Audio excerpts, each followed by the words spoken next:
Here is the HPP Simulation Weekly Race Recap of Round 6 of the Lionheart Retro Series presented by HPP Simulation. Here we are at Motegi Speedway, where Alexanders would start on the pole and continue his front charge on lap 1. Meanwhile, the rest of the field will be going 3 wide for 3rd position, while Adam Blocker trails behind Alexanders. Adam Blocker would take the lead just before they reach the finish line for lap 2 of this Motegi race. Everyone had their eyes captivated with all the racing going on. From the front to the back, it was battling everywhere. People gaining positions each and every time due to the draft. But it would soon lead to a series of wrecks that some drivers would make it through and some would not. The single file restarts would spread them out a little bit, but it wouldn't stop them from racing for the lead. Alexanders would be challenged with a multiple group of people. This would soon turn into a 3-car battle, and even later in the race, a 4 to 5 to 6-car battle for the lead. You could never count anyone out on this one. Big Joe Hassard, Alexanders, Adam Blocker, Jason Galvin, Jake Wright, you name it. They were all at the front battling for that lead position. And at one point they would go 4 wide to compete and try and win this entire race event. With all of this squabbling, somehow Alexanders would promote himself back to the lead. Even though it is a new day, it is not a new winner in this Lionheart Retro Series race. Alexanders would only have to defend for a few more laps until the caution would come out yet again. 110 would be where everyone would be locked into their positions due to Vincent Blumenthal spinning and running his car into the grass and back onto the track. This caution would bring the race to an end, clinching another win for Alexanders. This would be his 3rd win, but his first race win on the oval side of the Retro Series. Engineered to win, built to last. Nothing beats the feel of a true hydraulic braking system in the world of sim racing. HPP's hydraulic pedals and their accessories set the standard for simulation racing.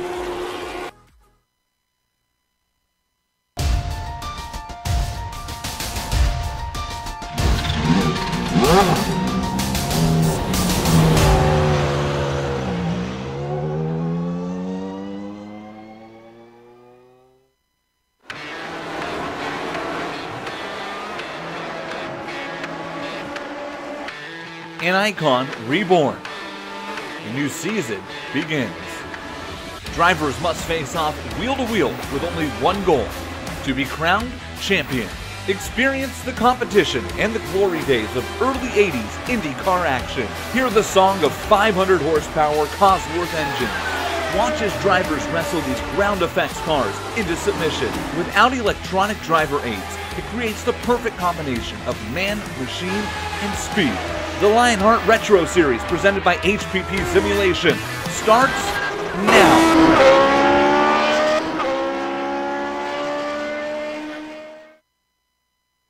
Last week featured a battle of warriors that would have made the ancient samurais of Japan happy. This week, that same group returns to the American Midwest in an effort to tackle a historic but often overshadowed track. It's the Lionheart Retro Series Turf Monkey 200, live from the Milwaukee Mile, round 7 of 18 on the Season 2 schedule. Welcome to West Allis, Wisconsin, home of the Wisconsin State Fairgrounds and the Milwaukee Mile. And welcome to the Global SimRacing Channel and the Countdown to Green, presented by the Sim Pit. GSRC is going to bring you all of the on-track Lotus 79 retro action live as it happens here for tonight for our 15-minute pre-race show. And we're going to bring you all the storylines, all the stats, all the facts, everything you're going to need to get through the Turf Monkey 200 that will immediately follow as we count down to green. Good evening, I'm Adam Young, and joining me tonight is Bill Soups On. And of course, as always, in the booth, working hard in this great Wisconsin weather, Amjad Yaman is our director this evening, using cameras aimed and zoomed and focused by GSRC camera guru Dougie Beer. Well, Soup, just 1 week ago, Twin Ringwood Tegi put on a fantastic race. The egg-shaped Japan Oval promoted danger and thrills, but best of all, lots of close racing. And although they finished under the yellow flag, the race was not decided really until the moment that came out. Alex Saunders came away with the win, shaking off the oval demons that have been gnawing at him all season long. And with that win, he made a big move in points, which we'll talk about here in just a bit. But now we move on to the Milwaukee Mile. And it's a real shame they don't use this track as much as they used to in real life. Great facility, great location. And did you know the Champ Car qualifying record here is 185.5 miles per hour? I can't even imagine going around here that fast and the G's that were pulled on this flat track. But we're coming off 2 hyper-competitive races and maybe steaming into a third, as last year's race allowed 10 lead changes over the 200 miles. So why don't you go ahead and tell us a little bit more about this 1 mile oval? You know, I would love to, but I would be remiss if I didn't start off by telling you that everything during the countdown to green comes courtesy of its sponsor, the Sim Pit, an entertainment channel dedicated to sim racing. Its mission is to bring you news, reviews, and information from around the world about sim racing hardware and software. You know, it also focuses on what it takes to be a better sim racer with instructional videos and how-tos that'll help your performance on the virtual track. Check it out at thesimpit.com. And speaking of virtual tracks, let's go ahead and talk about this one. Every summer, Wisconsinites scream as they test their nerves on thrill rides such as the Comet, the Sizzler, the Freakout, and the Stratosphere. But this afternoon, their nearby West Allis Fairgrounds are closed, so the screams will be supplied by a bevy of Cosworth engines. The Milwaukee Mile is a classic American oval racetrack with the distinction of being the second oldest operating motorsport speedway in the world. Now, barring the break for World War II, this place has seen a race every year since 1903. The track has held events sanctioned by major bodies such as the American Automobile Association, USAC, NASCAR, Car Champ Car, the World Series, and the IndyCar Series.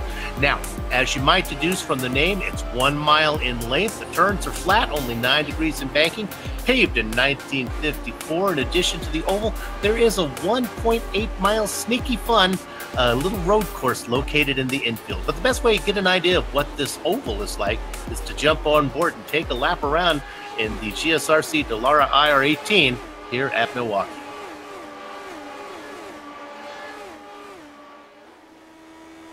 Hello everyone and welcome to the Global SimRacing Channel. I'm Brian Yazek, taking you for a spin around the Milwaukee Mile in the classic Lotus 79.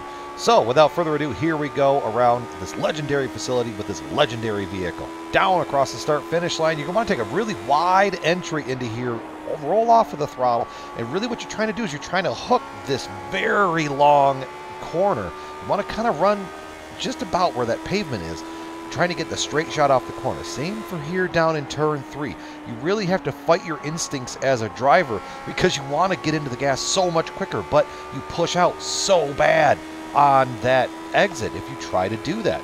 And that's going to complete our track guide here around the Milwaukee Mile. I'm Brian Yazek. Enjoy the show. And that was Brian Yazek driving and talking us around the Milwaukee Mile in that Lotus 79. And, you know, of course, also want to say, once again, congratulations to Brian Yazek on getting married just a few weeks ago. That's why he wasn't with us there last time out. But he's here tonight. In fact, actually sitting 4th so far on the speed charts. Soup, Adam Blocker continues to lead the points, but he didn't stretch it out that much over Dustin Wardlow despite Dustin's troubles. But the big trouble for Adam's lead might just be that guy sitting in 3rd. Go ahead and break down the Drivers' Championship for us. Yeah, I'm glad to. You know, now, Adam, since you're doing the rookie standings, I was going to leave the topic of that one driver for you, but since you led me into it, I have no choice but to steal your rookie thunder. And, of course, I'm talking about Alex Saunders. The Nighthawk Motorsport driver is up 4 spots on the heels of his 3rd season win. Now, Adam Blocker has 2 wins for Adrenaline and stays atop the chart.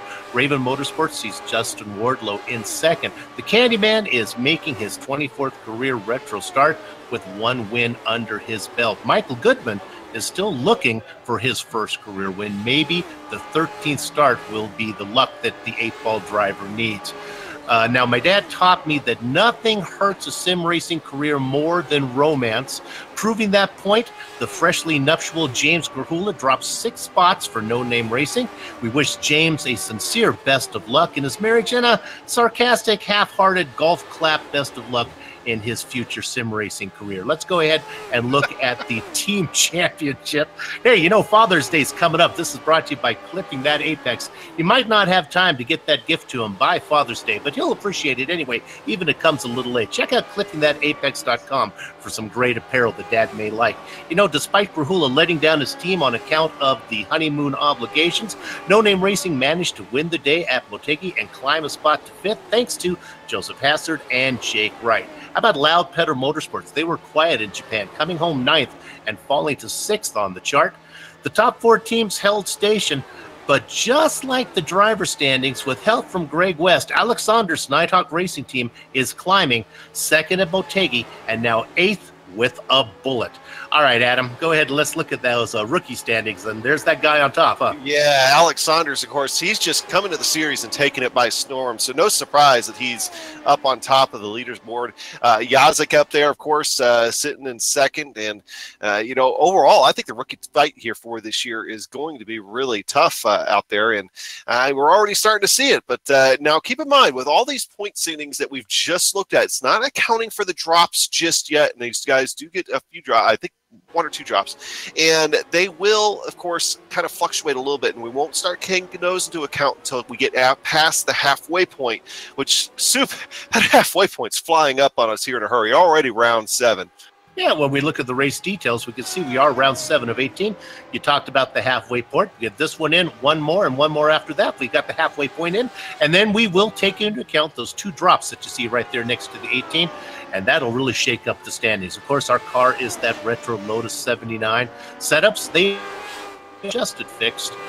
Should makes for great racing and safe racing. And how about those cash prizes going for $4,391 cash and prizes? That's no laughing matter there. Yeah, definitely not. Now, of course, Lionheart sanctions both this series and the Big Sister IndyCar series. And both campaigns, of course, honor the memory of the original Lionheart, Down Weldon, who we tragically lost at Las Vegas a couple of years ago. And so we always honor his memory there, of course, with that little mention of him. Now, of course, the weather. It's Wisconsin weather, so it can't be too bad. Usually produces some great weather this time of year. Will that fit, or do we have a curveball? Well, here's Soup with your weather forecast. I continually say that this is wrong in the script. You are a professional weatherman, and here I am doing this. I am happy to turn over the reins to you on this one. All right, well, you can help me out here on this one. All right, 78 degrees Fahrenheit as our director takes it off the screen. Now I don't know. I think it was 104 degrees on the track, if I remember right. I think it's raining because I can't really see what's there right now. Everyone is in their raincoats. I think 104 degree track temperature is going to make it kind of slick. Hey, they brought it back up for us there. Not too windy. There's that humidity going to cut down the horse panel a little bit. And, of course, nice clear skies for everybody. Look for that 104 degrees to be kind of slick. Not as bad as it could be here in Wisconsin, but a little hotter than it could. Yeah, and I think that's part of the reason. One of the things that you're going to see here for tonight is you see right there, perfect timing. Unfortunately for the Miss Budweiser machine, Adrian Sella, we're seeing lots of guys be loose here for tonight, and I think it's because of the hot and slick track temperature. You know, air temperature is comfortable. That track temperature is slick, and these big old Lotus 79 tires, well, they're just not gripping the old surface the way that they probably wish they would. So you're going to see a lot of guys sliding, especially on entry into the corners here for today. So right now, I believe riding on board here with Christopher on the roll bar, and we'll see where he shakes out on the standings. James Brandt, I'm sorry, I believe they have identical machines there. And he is currently sitting in 17th. Now, James kind of came up through the field and shocked us a little bit there at Twin Ring Motegi there last week and actually had himself a pretty good ride there for a while. Was running up front for a large portion of the race. Maybe really didn't have one of the fastest cars, was making the best of what he had as we look at Christopher sitting in 11th position. You talk about some tracks where qualifying really doesn't matter and some tracks where it's really important. Man, you want to have a good spot here because passing is going to be rough. Yeah, we had 10 lead changes last year, but at the same time, 10 different leaders last year and multiple different lead changes between them. But really, those were all exchanged by the guys up front. So that's going to be something to watch out for. I believe everybody is making their attempt here. I think Dustin Wardlow is just kind of coming back into the pits. And with that, I think we're going to go ahead and we're going to go over to the HPP simulation grid because it's only going to be one pace lap here for today. It's going to be pretty quick. And when it's time to go sim racing, nothing beats the feel of a true hydraulic braking system from HPP Simulation, designed and manufactured here in the USA on state-of-the-art CNC equipment. HPP's hydraulic pedals and their accessories set the standard for simulation racing. For more information, please visit www.hppsimulation.com. And I think it is safe to say to give the poll to that amazing rookie that we've been talking about, Alex Saunders. He's going to lead him down the front row. Alongside him, it'll be Justin Weaver. An exciting row 2 filled up by Adam Blocker and Ryan Otis. Big series veterans right there, followed by another group of series veterans with Dustin Wardlow and Joe Branch. Making his 13th career start in the Retro Series, Michael Goodman looking for that first win. Bob Micas in 8th. Yeah, good to see Bob Micas back on the grid. I think we missed him last week at Twin Ring. Brian Beard is going to be in row 5. Alongside him be Tyler Graff. 11 to 12, that goes to Chris Stouffer and James Grahula. And David Altman and series organizer George Anzaldo will be out there making up 13th and 14th in row 7. A little surprisingly down the chart is Dandy Dan Guerin in 15th, all ribbons and curls. In 16th position is Brian Yazik. Scott Johnson and James Brandt are going to be in row 9. My goodness, Andrew Havakech Kinsella in 19th. He's going to be inside of Marty Davis. Yeah, Andrew, by the way, it doesn't seem like he's getting this car here at this track very well. He might be an exciting person to watch, and maybe not necessarily in a good way, unfortunately, for Mr. Kinsella tonight. Ken Hacker and Robert Bluen are going to make up row 11. Row 12, Travis Jaegerleiner and Frank Beezer.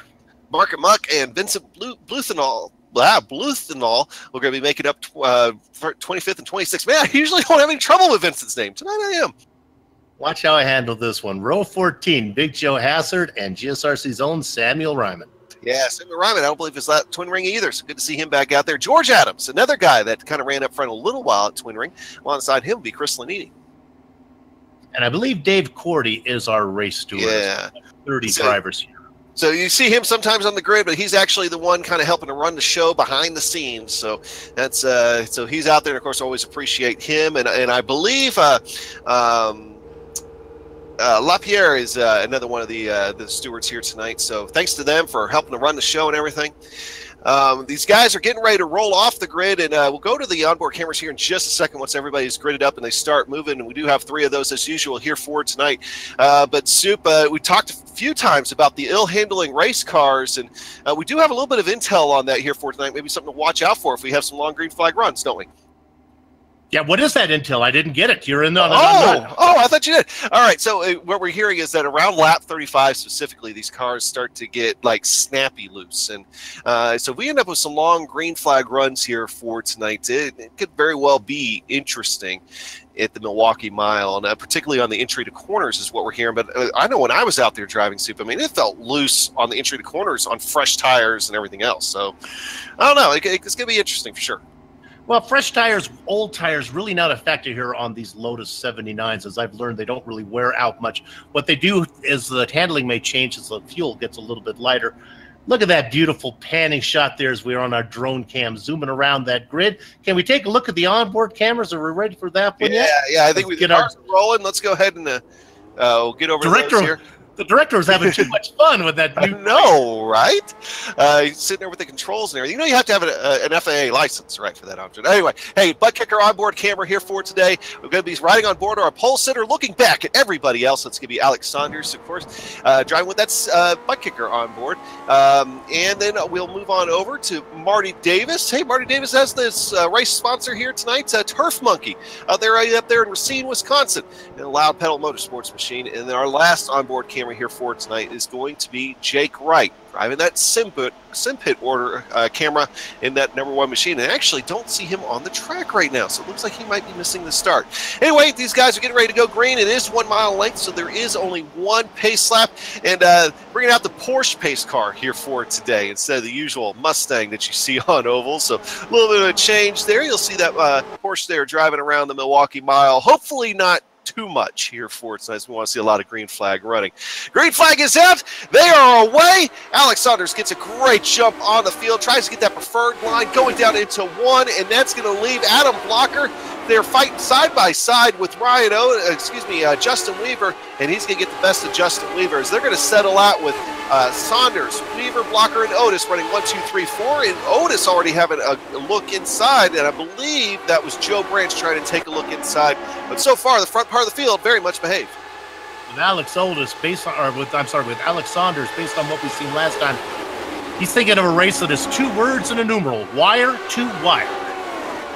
And that might be the safest bet with what we've been seeing out of these guys during practice here for tonight. Be up front, avoid some of the trouble, but so far no trouble as we're going through. We're getting ready to hit the 3rd lap here with no major incidents. Although I just see 1 car in the halfway mark through the field. I think it was Christopher running way wide on the exit of 4. Kind of jamming up a few guys behind him, including Dan Guerin back there, who I believe almost chopped the nose there at James Pula. Caution on the speedway, trying to figure out where that's at. We're looking. I'm seeing Chris Lanidi looped it around. Oh, you know, it was, Lanini spun it as Andrew Kinsella was in the wall first. Tough break. It looks like Andrew Kinsella did not. Oh, he got some help. James Brandt got him. Yeah. Now, whether he came down and chopped Brandt's nose off, did a little rhinoplasty, that's really not our call. Let's look here. You know, maybe.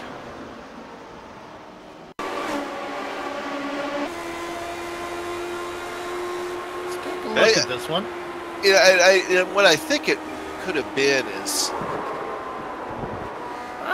I know, James, I think, almost kind of had the line, but I don't think Andrew's spotter necessarily told him he was there. Right. That's kind of what that looked like there. I mean, that just looked like a racing incident. Sometimes that thing happens there when you're running this close together, especially in a high-powered car like the Lotus 79.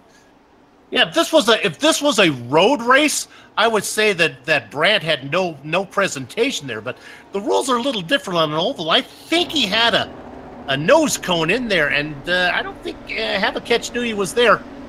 Luckily, I think Brandt's going to be okay. And then Lanini saw the whole thing. He did a little loop just to make sure he didn't get into the mess. I think he's going to be all right too. So an early yellow. Yeah, an early yellow, and that gives us time to go ahead and knock out one of our race sponsors here for today. And, of course, we'll go ahead and talk about Butt Kicker here real quick. And, of course, Butt Kicker, if you're a sim racer looking to add that missing driver-to-car connection, bringing more realism to your sessions, Butt Kicker products are the way to go. A Butt Kicker moves actual mass, producing a haptic immersion that's powerful and accurate. See all the family of products at thebuttkicker.com. And be sure to use that promo code LION20 to get 20% off your order. So, Soup, if you're wondering what to get me for Christmas, that's a good start. Yeah, it's only a couple months away. You got to start thinking about that. Well, Kinsella could have used a butt kicker there as he got caught up in that incident early on. Certainly does help. Again, I'd like to use that word haptic immersion every day. That's my new credo in life. Get that phrase in once a day. Well, I think he might have gotten a butt kicker when he hit the wall, depending on what kind of wheel he's using. It's a tough break for Andrew. We always like having Andrew out there, but you know, just he hasn't had a good run of it here the last few weeks. Kind of rough the last few rounds. Well, the lights are still on. Let's go ahead and look at the driver currently in 21st position. He is our hard charger. Well, let me make sure we're talking about the right guy. It is George Adams. Yes. There we go. Hey, and you know what? George Adams is our profile driver. Maybe we can go ahead and talk a little bit about him right now, and I can tell you some stuff. Now, his little profile numbers that you see here come up are not going to be all that exciting. You'll see a lot of zeros down there. But I, because I'm a professional, have done some research. So how about this? His best start was the 7th in the season opener at Homestead. His best finish was the 15th. When was that? Last round at Motegi. Now, 32nd in the championship point standings. He's 31st in laps completed, but 10th in incidents per lap. So he's a very clean driver. And I got a little more information. He used to have a job as a bread truck driver, actually a bagel truck driver, but he had to give that up because of a severe raisin allergy. So now you have a lot of information about our profile driver, George Adams. Well, we need him to deliver some bread down here because, quite frankly, it's like our Whataburgers had a bad had a bad bread order. I mean, and Amjad knows that Whataburger, you know, when you have bad bread order, that's bad news around here, man. Well, I can imagine. So he can take care of that for you. It just cannot have raisins in it. That's okay. Well, just the white bread. Anyway, that Porsche pace car getting ready to pull off. It is a very hard left onto the pit road here at the Milwaukee Mile, and that's going to allow Alex Saunders to get back in front of the field and under a green acceleration, heading off into turn 1. Not as good of a jump as what he got for the start of the race, but still keeps Adam Blocker at bay by a pretty decent margin. And, of course, a single-file restart. Everybody kind of single-file. But first guy trying to take a look here, it looks like it's going to be Joe Branch, who's going to be challenging Tyler Graff here for 8th and 9th position. Oh, my goodness. Tyler Branch had a horrible exit out of 2, had no momentum, and just Branch gobbled him up. But even at that, Branch really had to work on it. And he finishes the pass finally going into one. They work lap number 9. And maybe I spoke too soon, as look at Graff hanging in there. And he's fighting harder than Steffi Graf. He will not give that spot up. Now he finally has to give it up to Joe.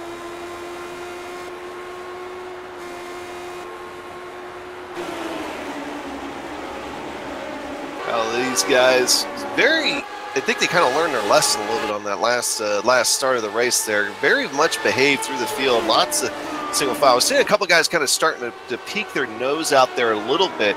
But so far, Alex Saunders already very early trying to march away from Adam Blocker very slowly. This is almost exactly what he did at Twin Ring Motegi. I mean, he didn't set the world on fire at any one point suit, but he got up there slowly but surely and started inching away from everybody.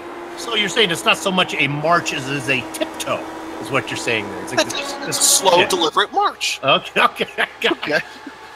We'll just leave it at that for now. Well, that certainly sounds more manly than my tiptoe. Yeah, he's got a nice lead there. Only by a factor of like 10. Yeah. Boy, they are really single file now. Everyone just trying to put in some laps around here. So this is going to give us a good chance, I think, to see how the car's behavior goes through the changes that we've been hearing about on some of the longer runs. You know, is the loose condition because of maybe the track heating up? And we can't forget about the track physics here. Or is it because of the car getting light on fuel, like maybe what you were thinking, Soup? But might give us a better idea once we see a little bit more of it in action. But, of course, we're talking about a snap loose condition that we were hearing about that these guys might run into around lap 30, 35. I think our director really close there. That's Beard on the inside. No, it's Beard on the outside, and Dandy Dan Guerin on the inside. Now, Beard had just lost a position. I think you saw it on screen to David Altman. Altman got around him. So Beard now in 12th. Guerin trying to make up some ground from a horrible qualifying. He's going to try one more, peek his nose down in there one more time. We ride on board with Dandy Dan, looking over the right side of the car, and they go underneath. That's Altman who was really loose. Oh, my goodness, and here comes the blue car. Look at him dive that down there. That's Brian Yosick. Brian's trying to make up some positions. He started 16th, and I think actually fell back a little bit at the start, and now trying to make some of that ground up.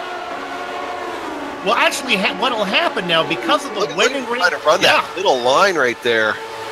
Yeah, because of the wedding ring on his left hand, that side of them will be a little more weighted, and he'll be able to turn into the corner harder than he was when he was single.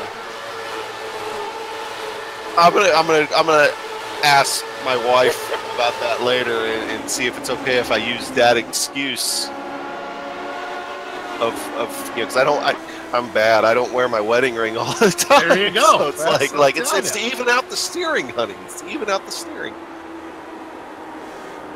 Great racing as we look on board here with George Anzaldo in 16th position. It is really a pinata full of bees back here. Yeah, I'm looking at George Adams right now. Just lost a position to Mark and Muck and immediately tried getting it back. So it's even some decent racing here even in the back part of the field. And now it looks like he's actually, of course, as soon as you go to it, he's going to start losing a little bit of ground. So let's see. trying to find another good battle, active battle. Tyler Graff and Christopher. Christopher here trying to go to the inside of Tyler Graff, going through 3 and 4. Doesn't quite have the momentum there to be able to get it. It's stupid. It looks like to me like already we're starting to see a little bit more of that middle lane coming into play, and maybe guys are using it to defend a little bit. And that's what Tyler's trying to do. He's trying to figure out the car. Remember, Joe Branch got around him. Graff is just trying to get the feel of it right now. Stouffer has been working on him for, I can actually look for the last 10 laps. I saw him doing it at lap 9 as soon as we came back from that yellow flag. He's been on him, unable to get around him right now. Should mention that fan favorite, Big Joe Hassert. Unfortunately, you're not going to be seeing very much of him tonight. He is already 14 laps down with connection issues and not currently on the track. So don't know if he'll be able to make a return or not tonight, but right now it's not looking promising. So Big Joe Hassert out of the race. That's why God made drop races. Hey, let's drop back to 19th position. This is a good one. We're looking, this is Marty Davis. Marty Davis, now that is a good-looking car. I may have to stand up and salute that one there. Marty Davis in 20th, working on Mark Amick. Of course, running with that Turf Monkey onboard camera and the Loud Pedal Motorsports machine. He's going to try to make a move here again on Mark and Muck. Dives it to the inside. And I think he's going to clear him here this time. I think he's going to get that position. And, of course, behind him, George Adams trying to take advantage of it. Mark Muck, though, is going to come right back on Marty Davis. So we got We got an onboard camera, and then we got our spotlighted driver, and my goodness, I talked about rhinoplasty. Marty Davis almost chopped off the nose of Mark Amick. Yeah, I think they both realized where they were at the right time to make it look a little bit cleaner, a little bit less exciting than what I initially thought it was going to be. They both get away clean, thankfully. And now we'll see if Marty Davis has the pace to be able to run away from Mark Amick. These guys are about... He's got a little while ahead of him, though, before he reaches Ken Hanker. So if he's going to start running away from him, he needs to start doing it now. But that draft is keeping him close. In fact, Mark Muck might try to take a look to the inside here through 3 and 4. Doesn't really, but there's Marty Davis kind of taking that higher entry a little bit and then coming down. Lots of different lines. You don't really see that at flat tracks too much, Soup, but lots of different lines here tonight. But these cars really seem to be a nice fit here. Now, just keep in mind that those guys up there at the front of the train, let's take Marty Davis, for example. He's about 15 seconds, and he's going to lose this. This pass is going to be made going underneath them. There goes Amick. Those guys are about 15 seconds behind the leader. Lap times of 24, so it won't be long. Well, you can do the math. They're about 9 seconds away, and closing is the rookie, Alex Saunders. And that's what, if you've ever watched the race of Milwaukee, lap traffic is what it's all about. Especially if he starts catching these guys right about that time that the cars start trying to get loose. It could be dangerous. Now, one guy, the first car he's going to catch being a lap down is probably going to be our very own Stanley Raymond. That's usually, I'm sorry. We need to go back over to this Marty Davis, George Adams battle. They just touch wheels coming off 4. And that was about as close as you can get to Marty Davis ending up into the inside pit wall going down the front straightaway. Very, very close. Both drivers actually stayed in the gas and got away with it. And they have learned nothing from their close call as they continue to battle. Now Adams finally gets the pass made, and Davis loses a little momentum. Here comes Chris Lanini. Remember, Lanini had looped it around earlier, trying to avoid that issue. He takes it down low, not going to get it done.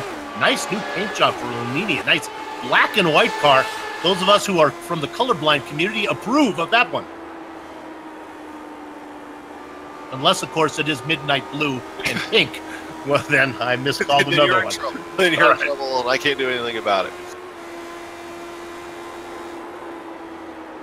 Lanini, I've been giving him a hard time about putting in qualifying times, and yes, once again, he failed to put in a qualifying time. We're in 30th, so he will not be getting any credit for being a hard charger. Look at this going on down there. There goes the American flag underneath. See if he's able to hold that inside line here. And once this battle clears, got another good one here going on with Brian Beard and Yazik that we'll get to here in just a second as well, as they've been running side by side now, probably the last 2 or 3 laps. And of course, as I talk about it, Brian Beard starts to get it straightened out a little bit more here. So this battle, still one of the better ones on the racetrack. We'll see if Chris Lanini's able to hold on to that here and come back on him. We used to have a sponsor, I believe, was in this series. It was Lion Tamer Beard Care. Brian really needs to see if he can get teamed up with them. Oh, look at this. Oh, careful, he collects them. That was Marty Davis. He got it loose. Trying to go around was Frank Beezer, and poor Beezer. Well, he got a tail end of him. Let's see if he had any significant damage there from it, though. Go on board here with Frank Beezer, right just behind the helmet here. The accident will happen coming up here, just going into turns 1 and 2, right between turns 1 and 2. You can see the car breaking loose in front of him, right across the racetrack. We don't have the audio on that replay. I'm not sure if you could hear. Was there, maybe our director could tell? Did you hear any contact on that one, director? Did it? Little. Okay. Oh, it was netcode clearly. Oh, okay. And I'm looking at Marty Davis's car here, and he does have a little bit of a bent-up rear wing. We'll see what he's able to do with that, see if the car, how well that car handles. It actually might be crabbing just a little bit. I think he just let go of the steering wheel and tried to take a ride on him. So, Marty Davis, I think yeah, he's crabbing definitely here soon. I think your favorite car out there here for today might be calling it early. Yeah, I think a little salt and butter is what that car needs. But everybody coming down pit road. We are expecting, I believe, 3 pit stops here for today if they're able to go the entire fuel stint. So it won't be the only time that we're seeing these cars on pit road here this afternoon. Well, we have a race analysis. Let's bring that up and let's see if the numbers confirm what you just said. I'm not so sure that's the case. Let's see if we can bring that up. There we go. We're looking to go 200 laps. Whoops, 62 laps. Sure enough, that means we're going to have to go 2 stops. So 3 stints, apparently. And then, of course, you have your traditional incident caps down there. Well, it would be 3 stops because you'll have to come in sometime around lap 180. So you come in around lap 60? 62, and then, okay, up, all right, yeah. You got it. Again, it is the Global Arithmetic Channel. Right. We just broke the golden rule. I'm not trying to do math. And, well, unfortunately, the Turf Monkey car having problems out there here for today. But we're very glad they are a race sponsor here for today. Of course, Turf Monkey Lawn Care is veteran-owned and operated by the man himself, Marty Davis, operating out of Racine, Wisconsin. Turf Monkey specializes in fertilization, weed control, aeration, thatching, overseeding, snow removal, and mowing. Of course, the snow removal part probably pretty big up there. Don't monkey around in your yard this season. We'll make your lawn look bananas. For more information, please visit his Facebook page at www.facebook.com/turfmonkey. You know, next to a sheep, I can't think of a better animal that I'd want working on my lawn than a monkey. Okay. Well, just say it. I mean, a sheep would be good, obviously. I gotta admit, I mean that's pretty Wisconsin. I mean that's pretty Wisconsin. That's spending 5 years up in Wisconsin at one point in my life, coming back out there. But that's pretty original for up there. I like the name Turf Monkey. Yeah, he's got a good logo. I hope Marty Davis does pretty well with that business up there. I do, and of course, in this politically correct environment, I'm glad that he's pushing the envelope there of what's appropriate. Turf Monkey, I like that one. Makes your lawn look bananas. Gotta love that one. The light's coming off here. Nope. Yes. We got 1 lap until we go back to green, and I can't stop laughing. Oh, Lord help me. I've enjoyed my time here at GSRC, and I hope to be back next week. Yeah, no, I've spent a little bit of time up at Milwaukee. I've spent a little bit of time up in Racine. I like that part of Wisconsin. Very, very green. You go up the road a little bit. Of course, you hit up Road America.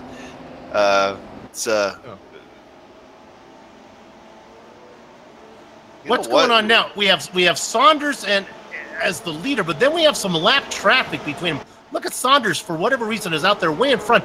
It's because Alex Saunders did not pit. He did not pit. He stayed out.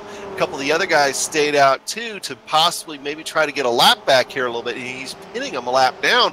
He can still go, we figure, close to 30 laps. So he's going to get a big jump here on See you later. Second place. He's actually like 6 or 7 cars back in line.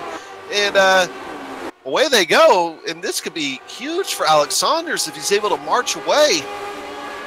Only 16 cars on the lead lap, and he'll be coming around to those guys pretty quick, because not only are there 16 cars on the lead lap, they're real close to the back of the line.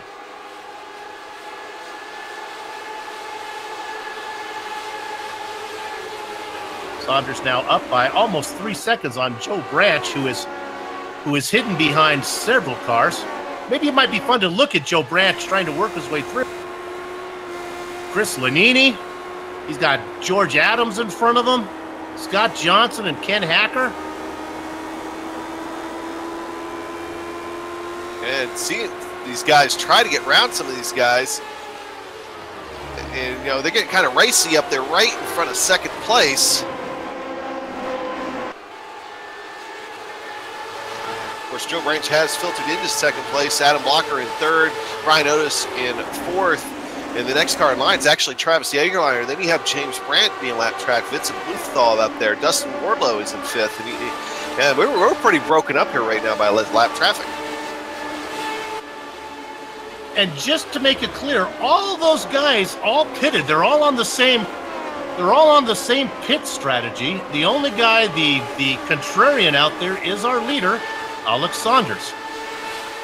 And for people that might be maybe not normally watch the Lionheart Retro Series or any kind of open wheel oval racing, IndyCar kind of thing just to begin with, and maybe you're more familiar with the NASCAR side of things, these open wheel cars, for the restarts, they have single file restarts, and they do not filter the lap cars to the back until, I believe, 10 to go. Right. So you can sometimes end up with situations like this where maybe some guys try to stay out, get their laps back, somebody pins them, and you end up broken up a little bit like this. Look at that battle there with Chris Stouffer in the mix with Dandy Dan Guerin and Tyler Groff. You know, my dad taught me a lot of stuff. Salt on watermelon was one of them. The other one was, if you have the best car in the race, don't be doing weird stuff, and that's what Alex Saunders has done. So this could end up really burning him, or we could end up with Alex Saunders putting everyone a lap down. It very well could happen. I mean, he already has almost 5 seconds on Joe Branch. He's stuck back there in lap traffic. Now actually at 5 seconds now at the line. So what could happen here is, you know, he still has maybe 20 laps before he has to come down pit road, maybe a few more than that thanks to the yellow flags. And if he's trying to stretch it out and we stay green, although some guys out there looking pretty racy right now, like you see on the screen with Graff and Stouffer, you know, he could be in a situation where he might be able to come down pit road and get back out before he has a whole lot to worry about, depending on how close he can run up these guys here. If you viewers were happened to be blessed with a color commentator that knew what the pit bogey time was, I could tell you if whether Saunders could come in, make that stop for fuel, and not go a lap down. I think he probably has a chance to do it with the big lead that he has right now. Yeah, you know, and the pit road speed limit here isn't actually as slow as some people think it is. It's 45 miles an hour. Now, granted, that's slow when these guys are doing 155 miles an hour going into 1 and going into 3. But if it was 35 miles an hour, I'd say no chance. You know, you know, I think he has to do what he has to do is be on the back end of the lead lap before he comes down pit road. If he's able to get up that far, he might have a chance. But that lead is now grown, just in the time we've been talking here, over another second on top of Joe Branch. That leads now up to 6.1 seconds, now 6.3 seconds there on the screen. I guess the interesting place to go would be Joe Branch in second as he's working now on the back of Scott Johnson. Johnson is a lap down. And it's not that far back to Adam Blocker. And then once he gets around Scott Johnson, he still has 3 other cars to get through before he is second place in line. So let's be clear right now. Scott would be being shown the blue flag right now, would he not? As he is the lap down and this guy's trying to lap him. And he's just going to hold his line, and I guess Joe Branch's going to have to do it. Yeah, it's the same as he doesn't have any obligation to actually move over, because keep in mind, I mean, he's got other guys out there too in position. I mean, if he gives up too much, he's going to have George Adams coming down his throat. He's only a couple seconds back behind him. So, you know, it's the leaders are just going to have to work their way around lap traffic. I mean, it's sometimes the way it is, especially the open wheel oval racing. I said it before. I'll say it one more time. This is Milwaukee Mile. If you're old enough to, and there's the dive down there. If you're old enough to actually ever remember seeing an open wheel race here, and honestly, lap traffic is going to be, there's going to be so much of it that you can't expect those lap cars to be constantly getting out of the way, or they would never run the preferred line, because that's just, it's going to be coming all the time. Exactly. You know, and that's one thing that I really wish a good promoter would get into Milwaukee and get things going there again. Because, you know, for the longest time, it had that traditional week after race to Indianapolis. Right. And it was a great follow-up to the month of May down there in Indy, to go up to Wisconsin and run around the Milwaukee Mile. Nowadays, of course, that honor's kind of fallen on to Texas. I mean, and IndyCar puts on a great show at Texas. I really wish I was able to go there, last week, but I couldn't make it. And I think it's great now, but I'd still want some tradition back in Milwaukee. I think it'd be great to see open wheelers go around there again. Well, yeah, but I digress. That's usually okay. So we had the Adam Young opinion commentary section here for today. My opinion's not necessarily those of GSRC. Although I think I could find some guys that agree with me. I would agree with you. Nice soapbox there. And you talk about Texas certainly puts on a good show, but when you talk tradition, I mean, you're looking Indy followed by Milwaukee. That's a lot of years between those two tracks. Oh man, I mean, all right, caution on the speedway. Oh, Tyler Graff. Tyler Graff is pointing the wrong direction here. Let's see what happens. Oh, car just broke loose on him going into one. Oh, and I think he did catch somebody. I'm trying to see who that was. Well, it was Beezer that made a great move beneath him. Boy, Frank has really had his hand full. Yeah, it looks like Brian Beard got a piece of him. I don't see any damage on Brian Beard's car yet. It looked like a little bit of net code. But Brian is immediately coming down pit road here. Beard goes to the top side. Maybe if our director can give it one more look, let's take a look at it from Frank Beezer. He decides to go the other direction as he goes underneath. And, you know, it's nice. It's probably the only option that he had, but it's nice when the car is rolling to the top of the track going below. Watch this. You be the driver. And I'll go under, and nice job. Big head press on his helmet there.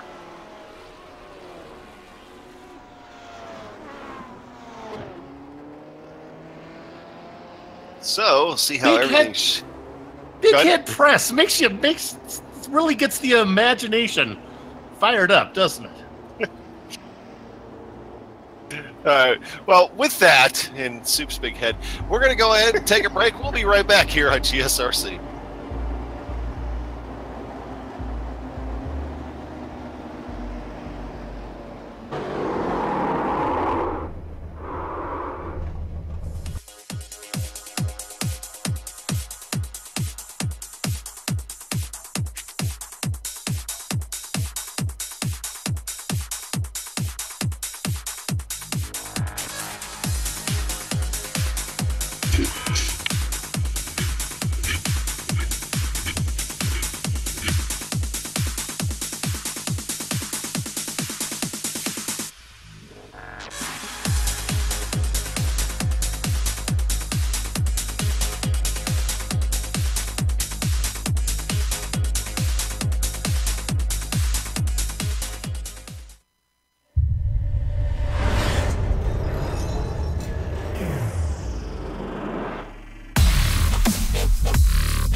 The Sim Pit is an entertainment channel dedicated to the world of simulated motorsports. The Sim Pit is a leader in providing the sim racing community with news, reviews, interviews, DIY pieces, and instructional videos to make sim racing a better experience for all.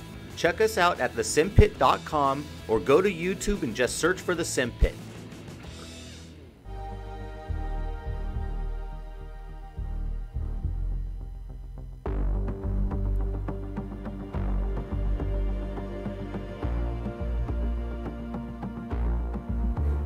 And welcome back to GSRC. We're currently running lap 55, 200 here for tonight. Very quickly, HPP, of course, is awarding a set of pedals valued at $1,395 to the season champion this year. HPP's hydraulic pedals and their accessories set the standard for simulation racing.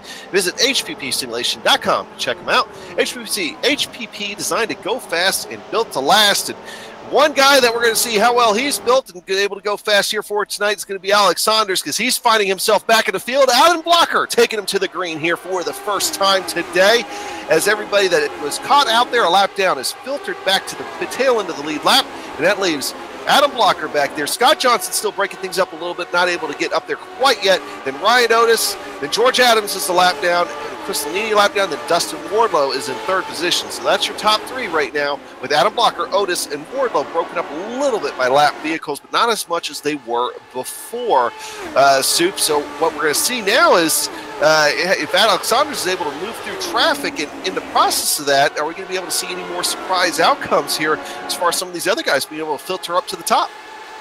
So here's the way it worked out. Our top 7 stayed out.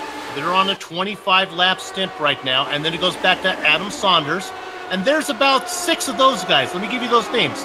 Saunders, Branch, Rahula, Ryman, Weaver, Bluen. Those are the guys that came in on that last stop, and they're about through 8th through 13th. So we got 2 strategies going on. So now it goes a question of who wants to see a yellow and who doesn't. Yeah, and honestly, I should really start to do the math and figure out how many stops these guys have to go from here, but it's too far away, and we're going to have too many yellows between now and then, and I'm going to end up doing these long calculations, and just about the time I get the whole thing done, there'll be a yellow flag and throw it out the window. So we'll talk a little bit that later on. Right now, Alex Saunders is in 8th position. Now, here's the difference. He's got nobody between him and the guys he's working on. He's coming up on Bob Micas right now in 7th. Looking at Saunders. Micah's up there racing in his traditional player's machine. And again, Dad likes salami, so you'll probably be a little bit late, but if you want to go to Von Hansen's Meat, check them out. Get some, man, they got some good stuff. Oh, you know what's good? They got some like salted pretzels. Those are to die for. Forget the meat, get the pretzels. Flavored pretzels are awesome. Well, one battle we want to look at here real quick is George Adams and also Chris Lanini. They have been running side by side now for almost a lap and a half, and I think he's finally going to have to relinquish the position here. If George Adams that is to Chris Lanini. And that was right in front of Dustin Wardlow there. These guys running for 20th and 21st, but Dustin Wardlow was right behind him, running in 3rd position. A lap down, but huge implications if something were to happen with those lead lap cars going. And now, of course, George Adams, after losing that spot, he's going to start dropping back a little bit. And lo and behold, look who's in 5th place there is Brian Yazek, a guy that for the last couple of races that he's been able to make, has not qualified the greatest, but he works his way up through the field, able to get up there and able to stay up there. And that's right now why he's sitting so high up in those rookie standings. I believe running still 2nd in the rookie standings, even despite missing that race last time out. Racing in the beautiful HPP simulation Lotus 79.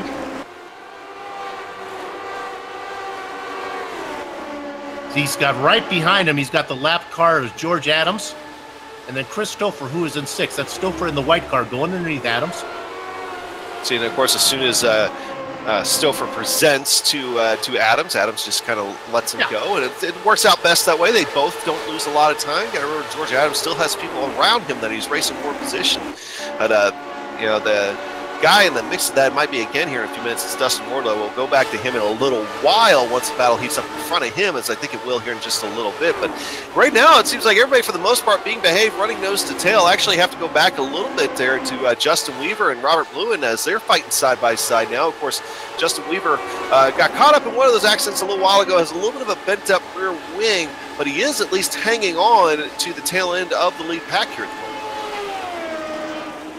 And there goes Justin underneath. Nope, not going to be able to finish it. Yeah, just even with that damaged rear wing, he's still able to maintain enough speed to stay competitive here with Robert Bluen.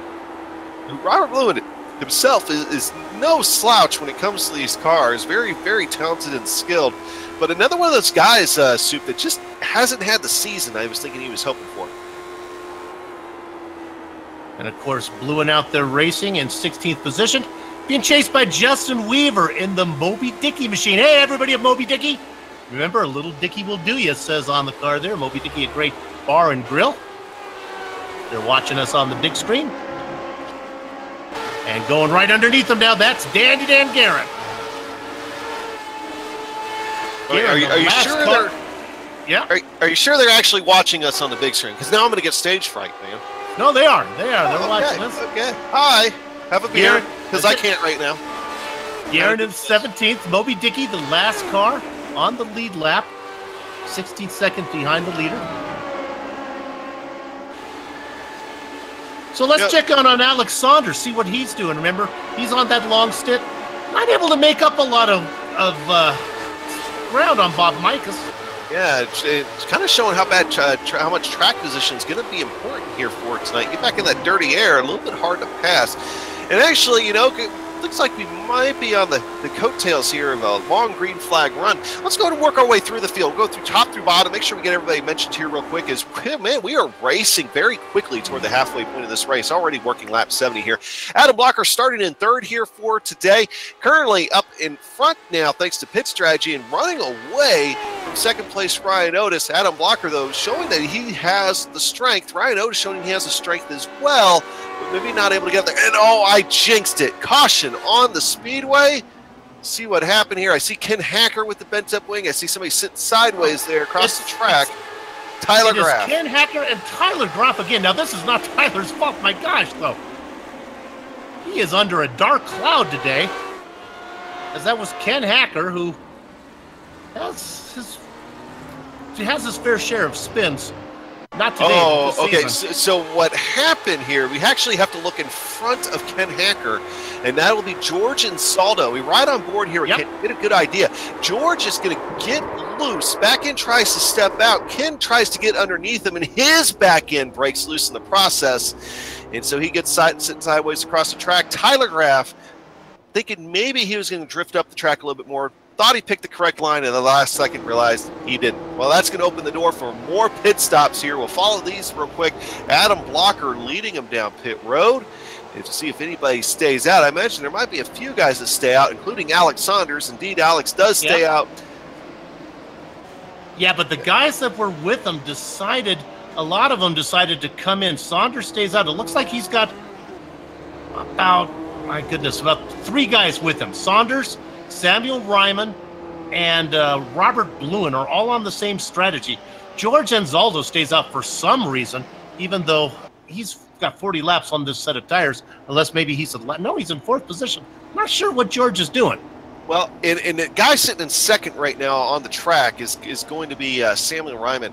Now, Sam does this sometimes, particularly in the first half of races. He'll stay out, and then he might come back down pit road this next time by, because he likes being in the back in the first half of these races and then working his way back up in the second half. We'll see if he does that this time or if he's going to go for track position in the restart. And you know what? He's going to go ahead and go for track position. I like this move by Samuel. Get up there, get up front. Yeah, come on, baby. You got yourself up there with 20-lap old tires. You're up in second position. You're behind the fastest car on the track. Way to go. Well, not only that, you got George Anzaldo back there in third, Adam Blocker. Okay, so a lot of those lap cars filtered out. So we're going to have, for the first time here since our first caution, the true representation of your first through probably 16 or 17 cars, maybe without no lap traffic involved, is the cars that are right behind the pace car. That'd be Vincent Blumenthal, Travis Jagerliner, James Brandt, George Adams, and Chris Lanini, and Scott Johnson. Those guys are all in front of the leader and then behind the pace car. So they'll get the wave around here once we hit one to go. I do not quite figure out what George Anzaldo is doing. I know that his car is plastered with Lionheart sponsors on it. He's got the butt kicker. He's got clipping that apex. He's got the sim pit on there, HPP simulation. My gosh, he's got just about everyone out there. But I don't know. I don't know what he's doing now. He's going to come in for a pit stop. That's what George is doing. That makes sense. Did a little research on big head press. I was wondering if that was like some type of maybe new martial arts move where you get the guy down and then you press him to the floor with your big head. But no, it's actually some type of publication website, so check that out. Oh, they might as well go ahead and jump on board Alex Saunders here. Maybe look out back behind the rear wing, take a look at the entire field running behind him on that butt kicker onboard camera. And we'll be wondering here in just a moment what type of jump he'll be able to get here as he's going to lead the field down to another restart and see if he's able to continue his streak of dominance. You see the Porsche pace car. It feels weird saying that, the Porsche pace car getting ready to pull off and take that hard left on the pit road. Very kind of an awkward pit entry here. You can be able to see as they watch that pace car go, and Alex Saunders on the loud pedal. Is he actually doesn't get a huge jump on Samuel Ryman. But Samuel already falling back into the clutches of Ryan Otis. Ryan Otis was thinking about trying to take second, and Samuel Ryman giving him the line right now, and Ryan Otis taking a good hard look going down into 3 and 4, and indeed is going to go ahead and try to get around Samuel Ryman here so we can slot Ryan Otis up into second position as he slides in front and across the nose. And in that just little bit of time, that is all Alex Saunders needed to go ahead and get almost a second lead on second place, Ryan Otis. Now behind him though, still Samuel Ryman's going to be fighting for position because now he has Adam Blocker back there as well. Adam's going to be looking to try, as Samuel Ryman not putting up much of a fight right now for that spot, as Adam Blocker though will be held down a little bit, not able to run out to the wall quite yet there in 4.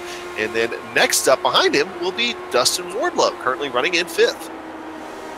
There you go. And before we run down a little farther, for all you YouTubers out there, give Adam a break. Yes, he realizes that Bell Island was the race after Indy, and he does realize it's a roof pace car, not a Porsche pace car. Let's go to the driver in 6th position. That is Michael Goodman. Roof Porsche, pretty much almost the same I'm thing. with you. I'm with you, baby. Goodman there in 6th position. 7th, Brian Yazik. Chris Stouffer in 8th, running at your top 10. Bob Mikas and Joe Branch.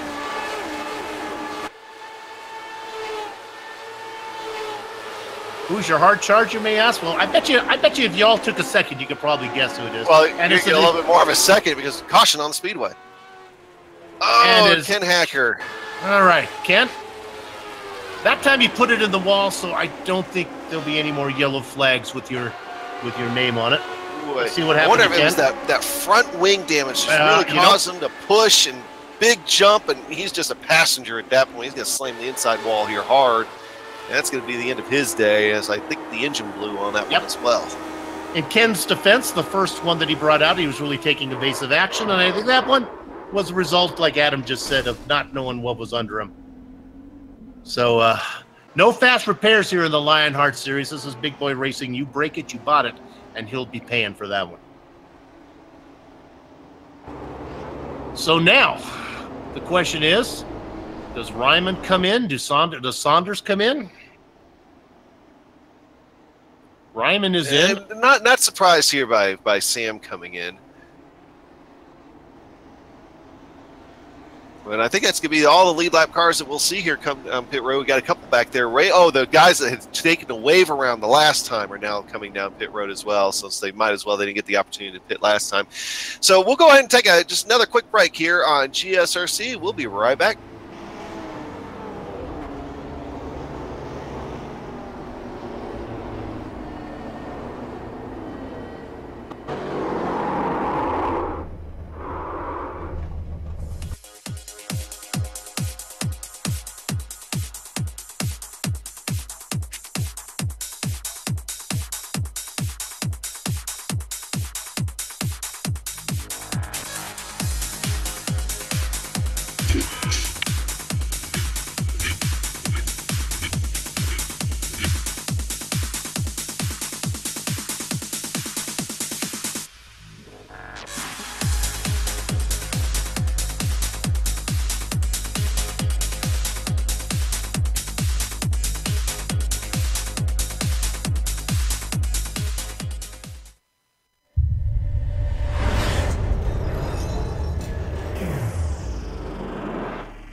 The Sim Pit is an entertainment channel dedicated to the world of simulated motorsports. The Sim Pit is a leader in providing the sim racing community with news, reviews, interviews, DIY pieces, and instructional videos to make sim racing a better experience for all. Check us out at thesimpit.com or go to YouTube and just search for The Sim Pit.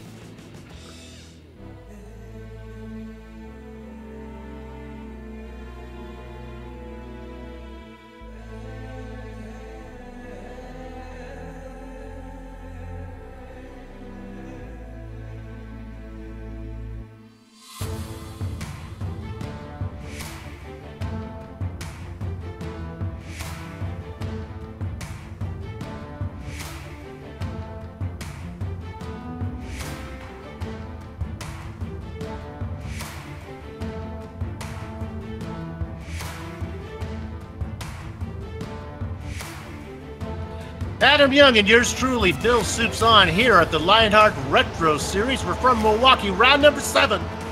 We're under yellow, but we're about to go green. Right now we have the cream of the crop leading the way in the number 13 machine. It is Alex Saunders.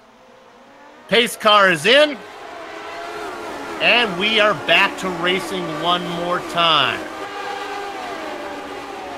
Adam Young right now is dealing with some technical gremlins, so it's going to be a lot of soup here for the next few laps till Adams comes back. Your leader is Saunders, followed by veteran Ryan Otis. Adam Blocker in the blue car is third. Look at them, they're side by side behind. On the top side, that's Michael Goodman. Down low, Brian Yazik. The new husband is determined to hang on to that spot. And actually, he's going to get that spot from Goodman. Move Yazik up into 5th. Michael Goodman down to 6th, but he's not done yet. He's going to look down there to the inside one more time. Our director does a great job of panning to the inside, and they dodge, and they spin, and there goes Brian Yazik. Camera work as if it was little Al Unser and Emerson Fittipaldi in Indianapolis. My gosh, our director is the best in the business, as we're going to get a replay of this one from above. The blue car is the newlywed, and he wallets the wall with a wallop. On board Goodman from behind.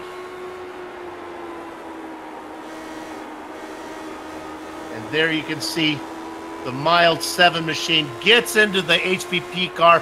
The HPP car continues to stay out there, not taking a tow. So, it was not a long green flag run, and we are back live. Your leader continues to be Alexander, Ryan Otis, and Adam Blocker. Those guys are on, well, Saunders is on a 33-lap stint. Then the guys 2nd through 10th position have been out there for 14 laps. Then you get down to the guys who pitted under that last yellow, Scott Johnson running in 11th position.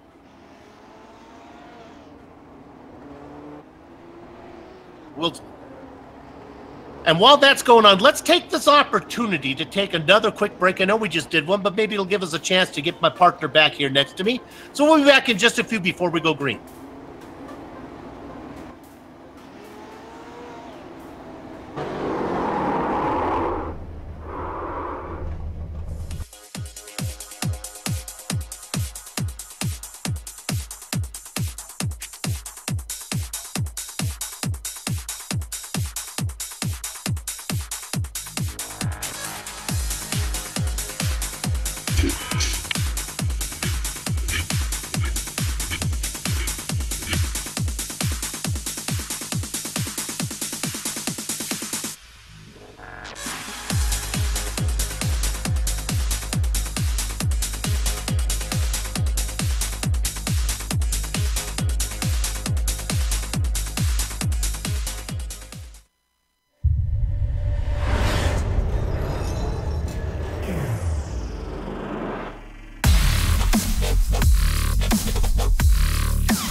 The Sim Pit is an entertainment channel dedicated to the world of simulated motorsports. The Sim Pit is a leader in providing the sim racing community with news, reviews, interviews, DIY pieces, and instructional videos to make sim racing a better experience for all. Check us out at thesimpit.com or go to YouTube and just search for The Sim Pit.